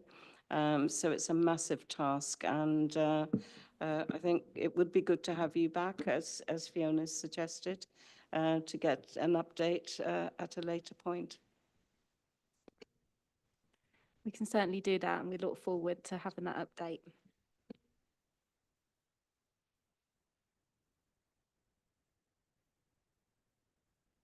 Okay, thank you. Thank you, Charlotte. All of our what we're discussing tonight follows on really nicely. It really does, and we've had conversations that have overlapped with the exclusions and the disengagement and the engagement. So we're going on to item 7 now, the non-school alternative provision framework, and that's on pages 65 to 72. Thank you very much. So I'll be presenting it today. Lots of familiar faces for me today, so a lot of you might recognise me from adults, but first time I've come to this committee meeting, so looking forward to coming more often in the future as we start to develop our commissioning plans going forwards. While you might say it's quite exciting moving on to the next stage of it, this is the contract part of it, just to set expectations. It's more about how we control the pound signs and quality standards and regulations as opposed to doing anything particularly innovative and creative. But nonetheless, it's very important, and it's the gel that binds the things together that we've talked about so far, or the start of it, should I say. So I'm talking today, obviously, about the development of a new contractual framework that we intend to use to purchase non-school alternative provision. We've run it. It's the first education type commissioning framework we put together since integrated commissioning was formed. We're excited, but it was really important that we do it primarily for quality standards and to ensure that we're compliant with procurement regulations. So there's been the approach that we had previously to purchasing of alternative provision has been kind of off contract, and it comes with some basic standards, but I'll talk about that a bit more. So what is alternative provision? So it's kind of defined as alternative provision is it covers education for children who can't access mainstream schooling, and it's usually due to exclusion, illness, or other factors, which includes choice of parents as well. But today we're going to talk about non-school alternative provision, so providers who are not Ofsted registered schools, but they do offer therapeutic, outdoor, vocational, or tutoring-based provision. So this includes settings such as care farms, forest schools, animal-assisted therapy, one-to-one tuition, and services that often meet SEMH needs as well. So what's our current position? So currently there isn't a formal commissioning framework that's in place for non-school alternative provision. I'm just going to say AP from now on, save my voice. So most placements, they're sourced through spot purchasing or individual off-contract agreements. There is an approved provider list that's currently in place. It is very informal. There's 43 organisations that are currently on it, but it only confirms sort of basic quality standards because it is off contract. And when things are off contract, it doesn't come with a robust service specification that tells the organisation that's delivering the service what we expect as a minimum. And that's a big driver for us. It doesn't regulate pricing, delivery, or contract compliance either. It does leave us exposed to variable quality, uncontrolled costs at times, and inconsistent practice. And having a robust framework in place where we do set the standards will mean that we will have a better grip and be able to have better assurances over the services that are delivered for our children. What are we planning to do about it? So we propose to implement a formal multi-supplier framework for non-school alternative provision. That means we're not intending to just have one provider on the framework. It will be as many as would like to join the framework. That is because what we need to do is to use this as an opportunity as a first step to understand the robustness of the market, and what we can do to shape it in the future. That would mean we can improve the specialisms of each of the providers. But our first step is get them on board, work with them. It's not just going to be quite as simple as getting them on board, though. It's not as easy as applying and you get on it. There are standards we will be setting via a compliant procurement process, which means that anyone who does want to join the framework will need to evidence us via a bid as to why they are able to meet the standards that we expect for them. So that does mean that we have those controls that come in place right from the very start, and then we partner with organisations who have demonstrated to us already that they meet those standards. However, if they don't make it the first time, or if providers don't put a bid in. The first time we are intending to open it up twice a year. So that does mean every 6 months we do intend to allow for new bidding to come through onto the framework as well. And we will again follow that compliant procurement process to do that. We haven't just designed this approach ourselves. We've done some extensive engagement with schools, with existing providers, our internal services, parents, carers, and young people, and they've all fed into allow us to formulate this model. I wouldn't say at this point in time it's full co-production. I think that will come later. I think at this point in time, our main ambition is addressing contract compliance, which probably most likely wouldn't be so appealing for co-production. In the future, though, we'll bring that in to help shape the service specifications. But what the feedback did, though, was it emphasised the need for clearer standards. And I think the provider said that as well, because I think it's kind of like a bit like being asked to cook something very complicated for the first time, but not being given the recipe to do it. That's what our providers reflected to us, and that's what we want to do via the service specification. They wanted more structured commissioning. They wanted better transparency around how much we pay and against what quality standards. So that's what we've responded to. There will be 6 lots within the framework. Each lot will have a specialism attached to it to allow for the most common types of support that are required.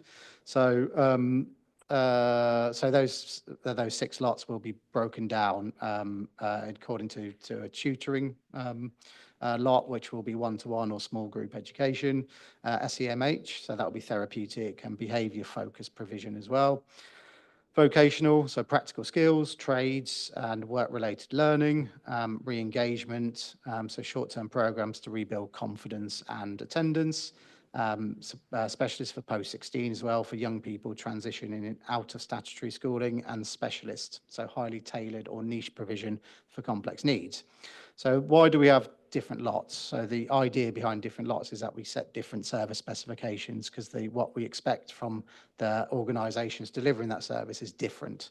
So we would have different standards and different expectations for those. It means that we can be really clear with the market from the outset when we do go out and invite them to bid what we expect against those very specialist areas.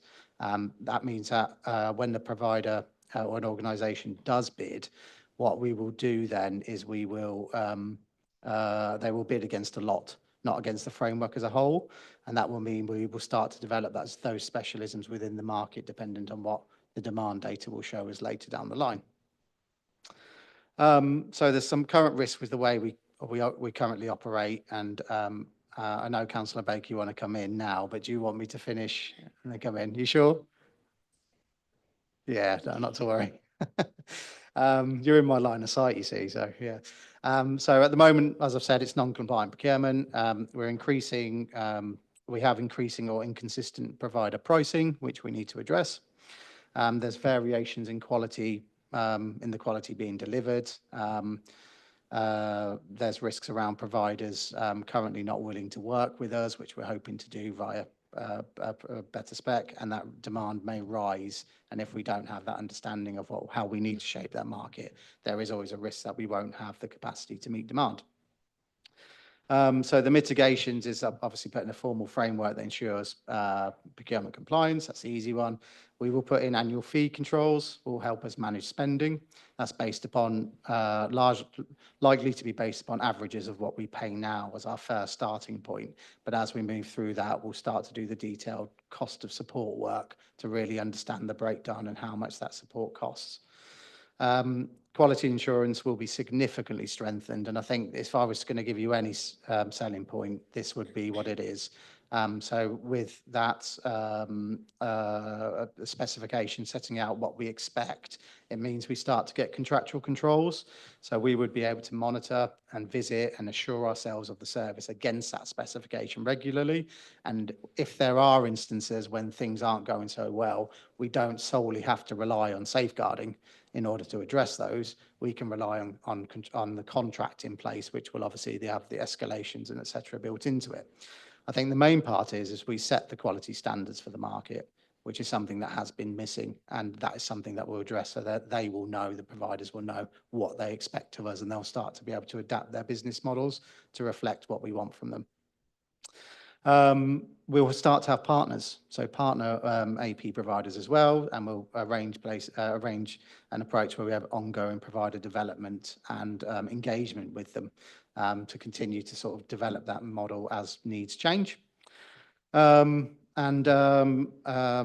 Obviously, we will look to ensure that we have a geographic spread as well. So we want to make sure that all of West Northamptonshire is covered, and where there are pockets where we don't have coverage, we can then start the plans to shape that market to address those areas, and as much as possible avoid out of area placements happening as a result of a lack of provision in West Northamptonshire. I think that's probably primarily the key messages I wanted to get across. I think if I go to the financial section of the report, we are intending to go to Cabinet subject to internal approval in March. We are looking at a 3-year contract with an option to extend by 2 years. That 3-year contract we anticipate will start on the 1st of September 2026 in line with the next school year. That will give us time to do a full procurement process to do that. The total value of the contract over those 5 years is anticipated at this point to be around £40 million over the 5 years. So that's for the total, not per year. That is not how much we're paying currently, but with the rise in demand that we've seen, that would set a cap, a compliant procurement cap on the value of the contract. However, there are lots of works around sufficiency and deficit planning and things like that are happening that are likely going to mean that demand tails off, which is what we would expect to happen anyway. But the risk that we don't want to take is that we set a contract value that's too low, and then once we reach that contract value, we can't use it anymore. That's the risk with it. So we have set it high to allow for that contingency. It's entirely funded by the dedicated schools grant as well. So that's where the funding source is. That comes from that. And it gives us the stepping stones for what we need to do to ensure value going forwards. It gives us better data. It gives us better understanding of costs and things like that, which means we will be able to get better controls over that as during the life of the contract. So really what I wanted to come today is obviously the plan is to go to Cabinet. It gives the opportunity for Scrutiny to ask any questions before it goes to Cabinet. I hope I've explained that well enough. If there are any questions, I'm quite happy to take them. Councillor Baker and then Councillor Oldham. Thank you. I think we're all aware of the fact that we have a lack of alternative provision in our district, and we could do more.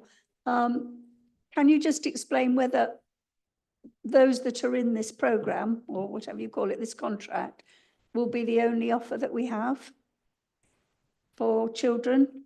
Or have you removed parental choice from this situation, which I know is a big flag that everybody will wave?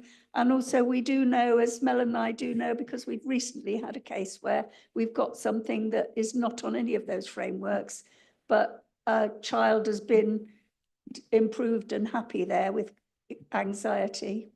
I'm sure you know who I'm talking about. And that parent won't move that child to somewhere else. So they're going to continually ask us for that provision to be supplied for that child, even though we know it won't come into this new framework. Yeah, that's a really good question. We can't remove choice, and we're not intending to remove choice.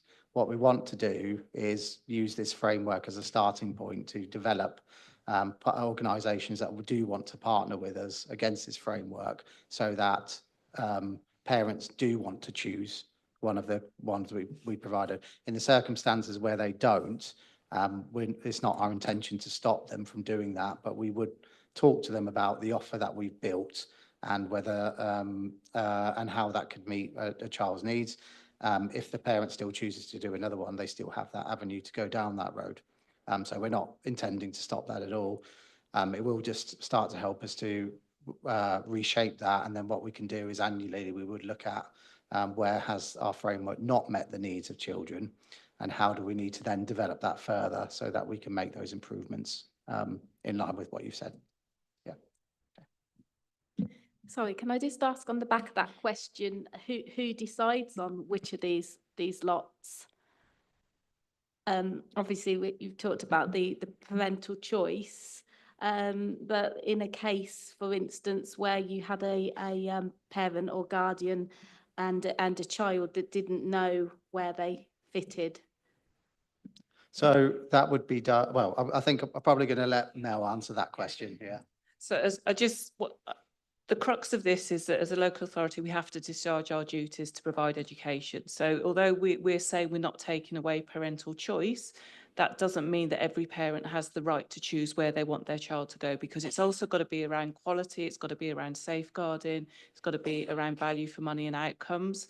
So it is the local authority that decide in terms of what is a suitable education, and obviously parents have right of redress should they wish to do so. I think the difference in terms of going forward and going back to what Councillor Baker had said, it's much more difficult when you have a child in a provision that you know is thriving. So I'm not talking about those children. I'm not talking about how we fit those children into this framework. What we're talking about is a framework that enables us as a local authority to make sure that we are using trusted providers, and it's about children starting in that provision, not necessarily about children in current provision. So I just wanted to relay any fears that with this framework, if they're not on the framework, we're going to start removing children from where they are. That will not happen.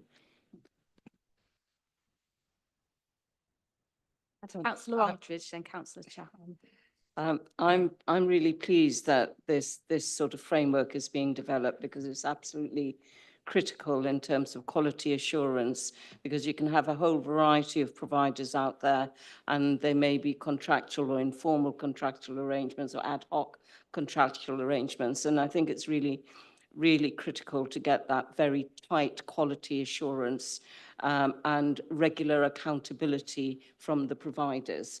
And setting the framework within which they operate. I do have some questions around cost capping, because really important that the framework has the kind of limitations around costs and setting those, because we're talking about 3 years, and we don't want a situation whereby it is initially supported and funded through DSG. We either overspend on DSG or we try and get it from the local authority's core budget. So that's a bit of a concern, and I'm sure you've thought that through and you've actually addressed that, because we don't want a scenario where costs go beyond what was originally intended. I think the other area is around let-out clauses. You know, if through quality assurance, the expected standard of delivery is not there, then I'm sure you're going to be building in a quick exit from that contractual arrangement rather than a long drawn-out process. I've seen too many frameworks of this kind where the process is too long drawn out and it's expensive for the council to kind of deal with it. So I think that sort of bit around haven't met the standards expected, you've got one more go. Beyond that, there's a let-out clause that says contract comes to an end.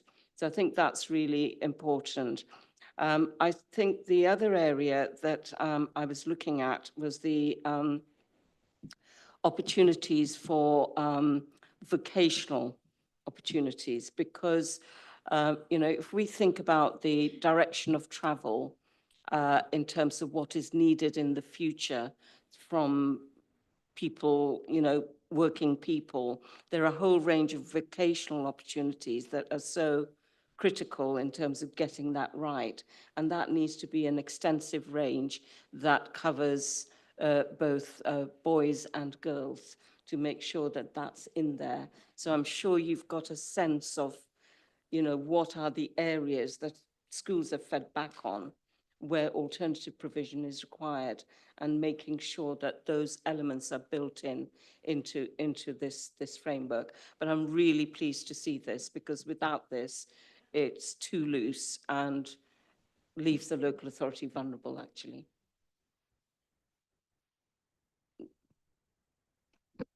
I'll come back on one point and probably pass over to Mel for another point.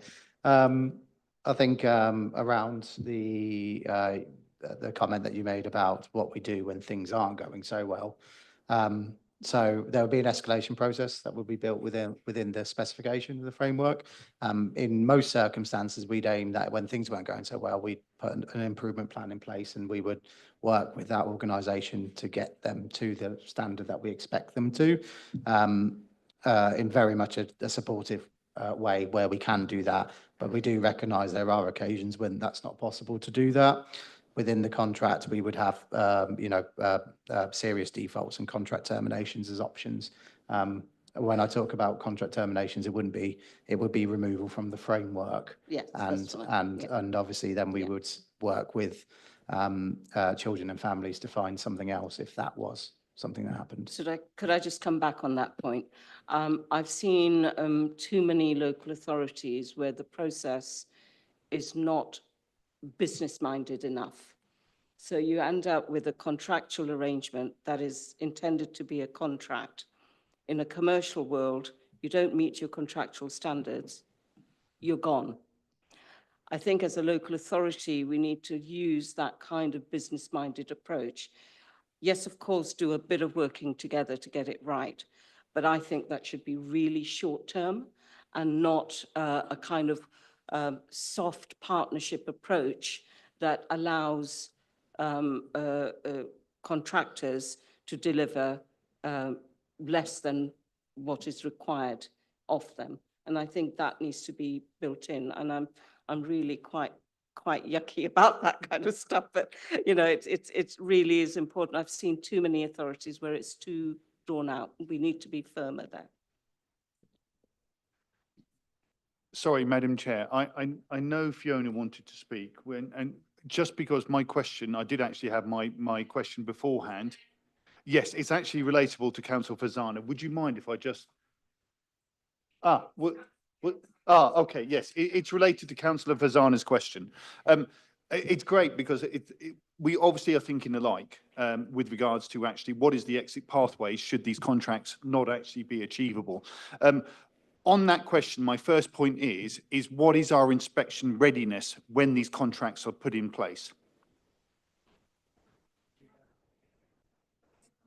If I just come back to one of the points you said, because we've also got to remember that alternative provision is not a destination for young people, it's an intervention. Yeah. So I think when we're talking about contracts, all of these children that go to an alternative provision will be subject to regular review. So clearly we need to link that into the contracting. So I just wanted to make that point. So this isn't somewhere that we would want a young person to be for 6 months, 12 months, 2 years, etc.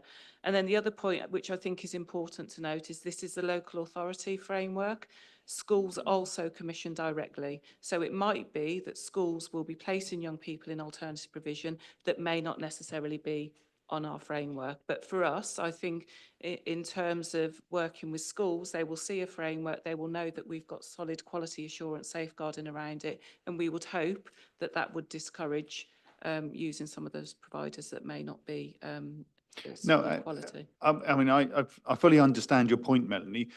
As Councillor Fazana has clearly said, and I feel it is a really important thing that we are talking £40 million here over a 3-year contract, and I agree with that. And I do understand it's about, you know, youth service and providing those services, but also there should be a very clear framework of what is our ability to inspect that these contracts are actually being achieved for, obviously, the benefit of these young persons. And that will be part of the review. So for those children, we will make sure that we have a clear, and Ashley, you might want to come in terms of the contract. We will know when we will commission based on the individual needs of the child. And then what we will do, so I'm talking from a child perspective as opposed to commissioning, I'll bring Ashley in. So we will make sure as part of that review that they are meeting the objectives that we set for that child. So that's how we will manage it in terms of the child outcomes. And I'll pass to Ashley in terms of the commissioning. Yeah, so what I would say in this is that the minimum inspection that we are ready for when it goes live is once a year. So that's the minimum we would say. However, that's not quite how we work, and that's not the reality of what actually happens, because as Mel says, reviews are happening. That data and intelligence that comes from those reviews gets passed to my staff. Safeguarding concerns get raised, they gets passed to my staff. in terms of the improvement or the contract monitoring work that happens. Information from schools and all sorts of different sources come in, and then we kind of have like a central pot of intelligence around a provider. If that most of the time would lead to a full, what we call full contract monitoring, that means we go out with a very detailed checklist and we say, these are our concerns, let's go through these parts here. If that is the case, that those concerns would justify it, we set the standards for what equals an improvement plan, what equals serious default of a contract, and what equals contract termination. Make that clear really from the start. Ultimately, if it comes to contract termination, we pull together all the information and the evidence that supports that, and we go and talk to Mel, and Mel makes the decision on whether that's we're going to terminate that contract. However, it's very robust, and we can make it work quickly, but it all depends on the level of concern. Because if it is something along the lines of, say, for example, a safeguarding referral wasn't submitted in a timely manner, we're probably not going to terminate a contract over that. But if we had something where perhaps staff were being employed without the right to work, we would intervene very, very quickly. If it was something along the lines of, serious harm, we would intervene very, very quickly. And in those circumstances, that would likely equate to contract termination. Okay, so I just want to come back to that point. You are clarifying for me that you're talking about once yearly reviews of the contracts. It's once yearly full contract monitoring. Yes. If there are no concerns raised from any other sources. So if we've got no concerns at all, and the feedback we're getting from the reviews and everything is that things are working nicely, children are being well supported, then it would be a minimum of once a year that we would support. Right. Inspect. Okay. Thank you. Okay, thank you. Did you have a quick question, Councillor Chahan? Don't want to labour the point too much because I think we might get locked in the building. Just very quickly, some of the questions are already covered. I'm just looking at the section on budgets, and it just seems really loosely worded. Doesn't seem, looking at £40 million, roughly over 5 years. It just doesn't seem very concrete in terms of, managing those budgets, managing any overspend and so on. There was also a section here when we spoke about annual fee uplift controls. But, there's nothing around, would it be CPI related? Would it be a fixed annual kind of cost in increase? What would that look like? So for me, I think the main concern with this is the budget area, what those costs look like. Thank you. I think we'll probably double team this one. Yeah. So, okay, so the £40 million this isn't the budget management approach of it. The budget management happens separately. This is basically the most we're allowed to procure from the framework. It's capped at 40 million. There has to be a total. It can't be unlimited. The 40 million pounds has been calculated based on the current increases in demand. If they were to continue over the life of the contract, this is how much it would spend. We would spend. What we've seen is a really rapid increase in the amount of alternative provision that the council procures. I think it's something like a 400% increase over the last 4 years. Mel's got really good sufficiency plans in place and approaches that look at reducing that, the requirement for that. So we are confident that the amount of demand is going to reduce. If it doesn't, we need the £40 million. Otherwise, we risk not having sufficient, we would have to go off contract. We wouldn't have the quality standards. We'd be back to where we were before. So this part, it isn't really about budget management because the actual spend and how we're spending the DSG is done separately to the procurement part of it. It's a features as part of the budget management process. I'll let Mel come in. Shall I just come in there? So when we agree a placement, so an alternative, whether it be an independent special school or anything related to DSG, that is done on an individual child basis. So we have a panel that runs every week, which relates to children with education, health and care plans. And we have another panel that runs every week, which relates to those children that might be excluded, aren't accessing school, that need some sort of alternative provision. So we have really tight monitoring in terms of how we agree the spend, whether we agree the spend, when we reject the spend, because there is quite a lot that's actually rejected.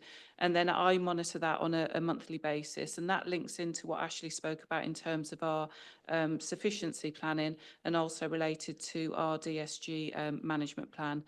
So we've got mitigations in place and obviously plans around sufficiency to bring that spend down as much as possible. So we will not be getting to 40 million. I can give assurance on that. It is an awful lot of money. And if you think of what the overspend is on the DSG currently, I mean, the 40 million, it won't get to that point. And I know on a weekly basis how much we spend on alternative provision, because that's literally monitored on a case-by-case basis. Through the chair, just one point for clarification.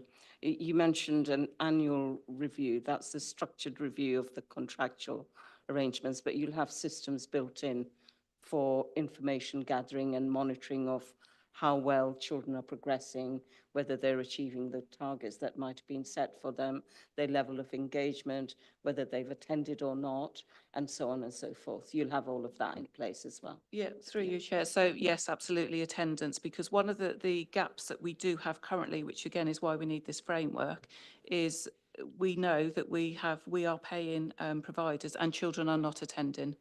And so in terms of that monitoring of attendance, that will be a really key part of it. But also when we set up the arrangements for children. So if I think about, I don't know, a child that's been excluded, for example, and we have our statutory responsibility to provide education, it may be that we agree with that provider that that child goes there for 4 weeks, for example, with very clear outcomes, with an exit plan, which we meet our duties in terms of providing education, but we're also looking at where that young person goes on to as well. So it will be done on an individual basis for all children. Okay, thank you.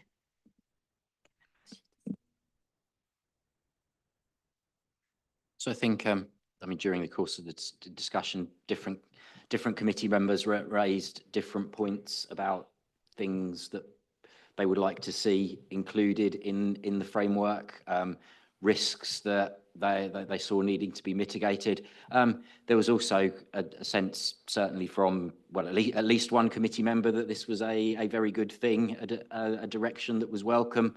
Are there any other points that were raised by individual councillors that the committee as a whole wishes to translate into conclusions, recommendations by the committee?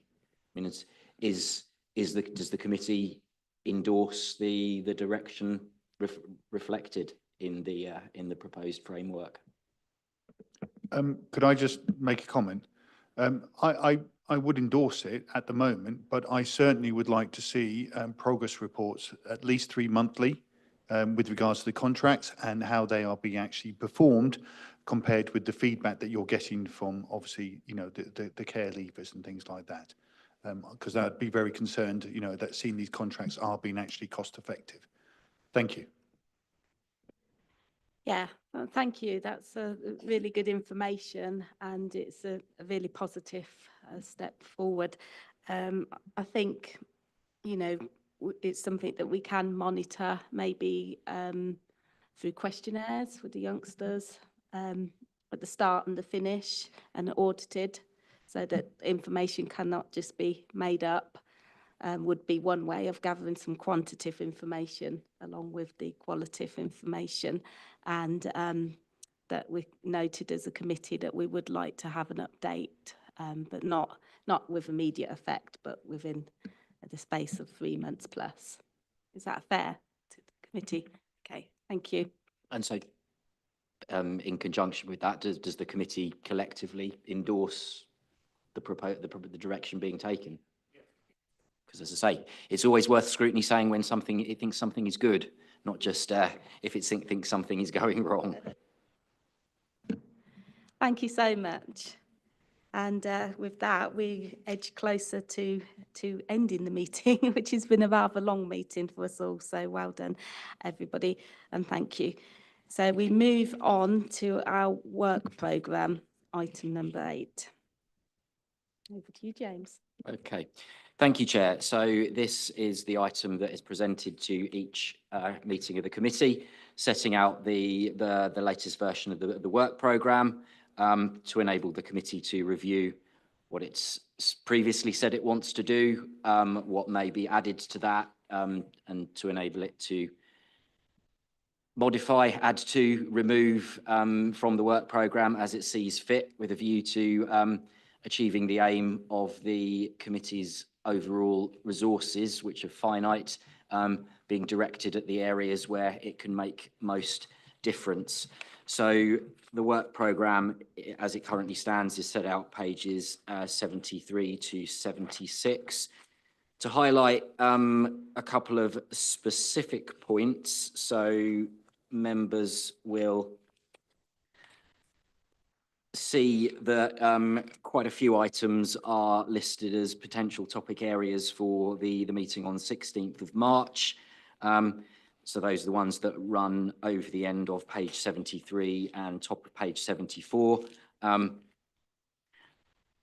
committee is invited to consider which of those it prioritises with a view to making sure the business for the meeting on the 16th of March is long enough to be worthwhile, but not so long that it becomes too much of a challenge and starts working against giving effective scrutiny at the meeting. And then the second point to highlight is the committee had previously agreed that it wanted to set up a task and finish panel to monitor progress with bringing Northamptonshire Partnership Home Services in-house to WNC. Committee had previously said that it thought that task and finish panel should have 5 members. Following the committee meeting on the 1st of December, we made all non-executive councillors aware that this piece of work was going to be done and invited expressions of interest in being involved. And based on the response to that, there are more councillors who've expressed an interest than there are places available. So from committee members, we've had expressions of interest from yourself, Chair, councillors Baker, Furman, Herring and Aldridge, and then from non-committee members, from councillors Cartwright, Blythe, Eastwood, King and Hughes. So the committee is invited to agree. Well, firstly, if it still thinks 5 is the right number of members for that working group, or if it possibly wants to extend that a bit. And secondly, which of those members it thinks should be chosen to join the task and finish panel, with a view to getting a good balance of involvement from different parts of the district, a good balance of involvement from different groups, but ultimately to put that task and finish panel in the best position to do its job well. So those are a couple of specific matters, Chair, but otherwise I'm happy to take any questions on the work programme that members may have. Okay, do we have any questions? Did you want to say something, Councillor Aldridge?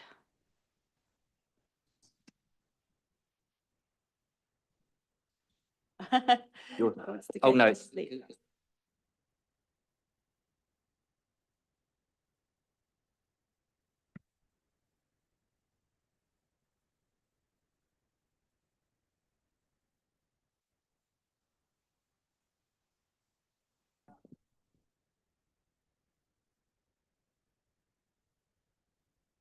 This group is really quite important. So I would say, 5 seems quite reasonable, maximum 6, I would have thought. And Councillor Baker has more experience of task groups than I have, but I don't know whether you would agree with that, Councillor Baker.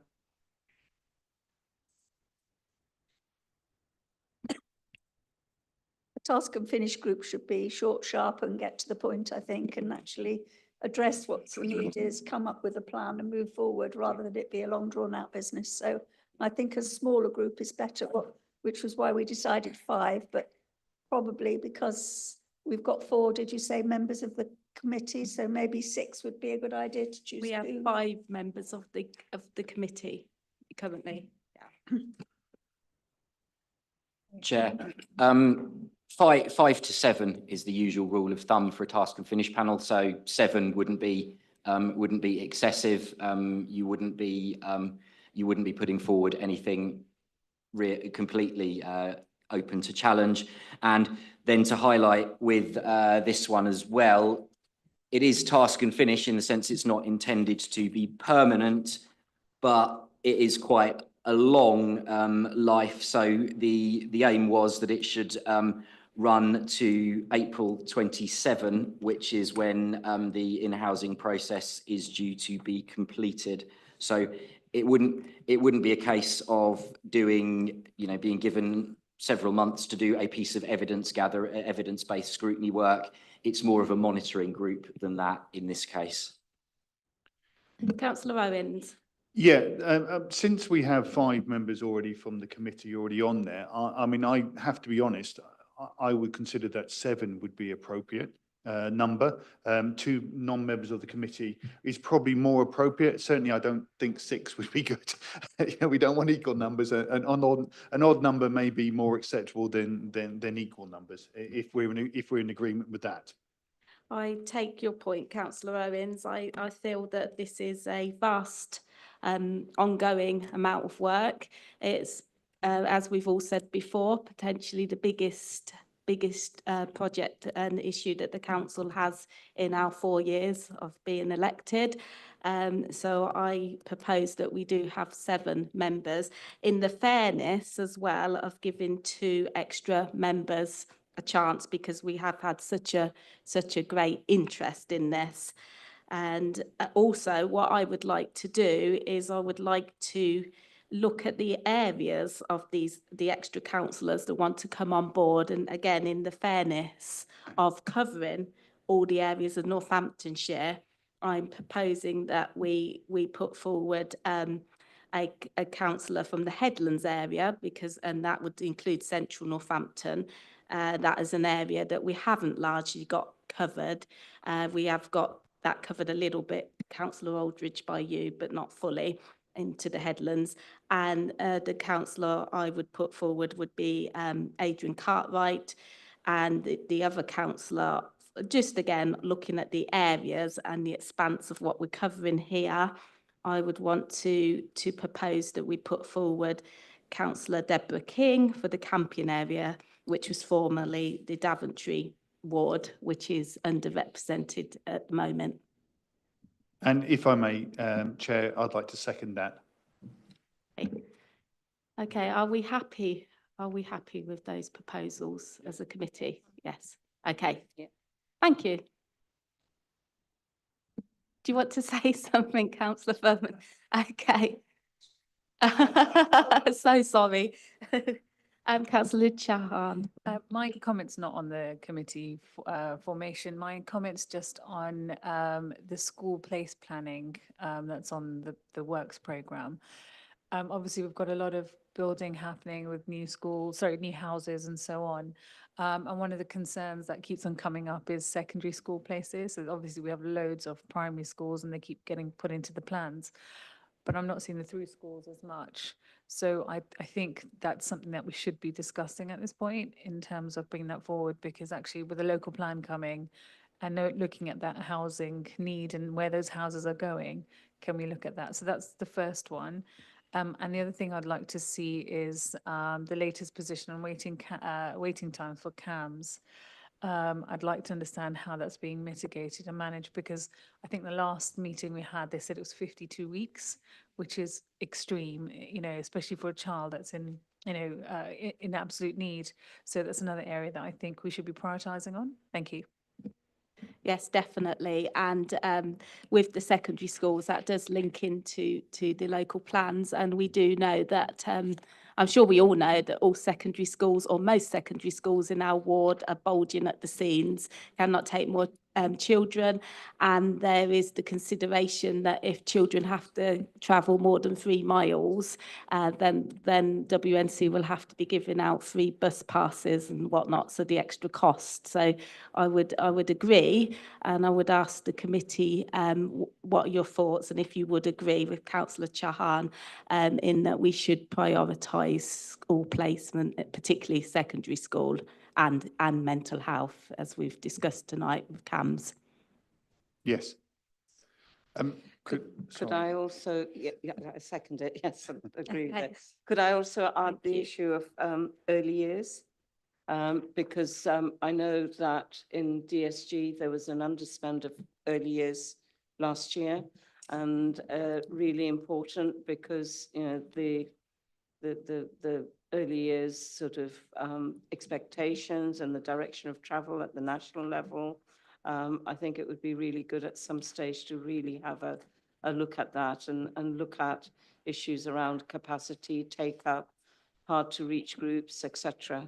I think that's quite important. Don't know, Melanie. Yeah, there is a communication coming out in terms of the underspend and how we're going to be distributing that to early years providers. So that modelling's been done, and it was done through Schools Forum recently. I didn't touch on it earlier because I didn't want to confuse the issue, but when we were talking about early years and good level of development, we do have to submit a Best Start in Life plan in March to the Department for Education. So there was some government guidance that came out in July. So if I may suggest that we sort of try and align what you're wanting to see with all of the submissions we're doing around Best Start in Life and the government targets around good level of development for children entering school 27-28, age 5. I think it'd probably be one item. Okay, so would you say a March for that, Melanie, or maybe April? I'd say April would Yeah, be give a chance preferable. Yeah. Yeah. to the national Yeah. guidelines. Thank you. Sorry, Madam Chair, just before we close, I just wanted to have noted in the minutes that I did raise in the last meeting my concerns for the NHS model, a Thrive model that was introduced. I did send several emails to the Public Health Officer, David Williams. I didn't get all the responses back that I had. I have separately spoken to Melanie prior to this meeting tonight, and she has asked me to forward those emails to her, where she will respond to them in due course. Obviously, there is no formal date, but hopefully within a reasonable amount of time, she'll respond to those questions that I've asked. Thank you. Okay. Through you, Chair, just a point of clarification, if I can just say what I've agreed to do is contact the person that you've asked for the information, okay. not for me to respond directly. Just wanted to make that note, if that's okay. I will make sure that you get a response, but it won't be from me. In fairness, Melanie, I would like to say that as far as I'm concerned, I think that the Thrive model is going to have a direct impact on children's services. Therefore, it does cover your role. I'm not, as I said, my initial email was to David Williams, so I will wait his response. But obviously, to make you aware that I do feel that the negative impact of this model on children's services is going to have a direct impact on the youth in Northamptonshire, and that raises some serious concerns with me. I just wanted to make you aware. Thank you. And if I may, Chair, as well, I just want to say I don't know what those questions are, so I just want to make that clear that I'm not aware of the questions, so I haven't been able to respond. Thank you. So, sorry, Chair, just for clarity, could I ask the Director to recap the item that was proposed for the 28th of April and that members seem to agree to? Yep. So a focus on early years with particular reference to the submission to DFE around the Best Start in Life plan. And do I take it from correctly from earlier discussion that what the committee wanted to do at its meeting on the 16th of March was an item on school place planning and an item on CAMS waiting times? And did the committee at that meeting also want an update on the SEND priority action plan, which has been listed as a standing item but hasn't come to recent meetings, but may be timely for that meeting, given that there may finally be a white paper Yeah, from that's government correct. by that point? I think given the government legislation and the white paper that is imminently coming out, that would be good timing to have the priority action plan for SEND. And what you've also done, if the committee's agreeing to that, is produce a meaningful and also practical agenda for the 16th of March from the various items that are all listed for that meeting currently and would be too much do all of them. So yeah, that's excellent. Thank you. That's hearing the committee's priorities. Through you, Chair, if I may. So just to update committee, we've got our DFE 6-monthly stock take on our SEND priority action plan, which is on the 5th of February, so next week. So we hopefully should have the letter, so we can give feedback on that. And just to say, in terms of the white paper, I just wanted to manage expectations, because we are told that paper will be coming out in February. It could be towards the end of February, and there will be a 12-week consultation process. So I think, if I may, it would be for a discussion as opposed to myself and my colleagues coming to present what we think about the white paper, because that would not give us sufficient time to review that. Thank you. Okay, we can be flexible there. Yeah. Okay, we can be very flexible. Thank you, everybody, and thank you. Good night.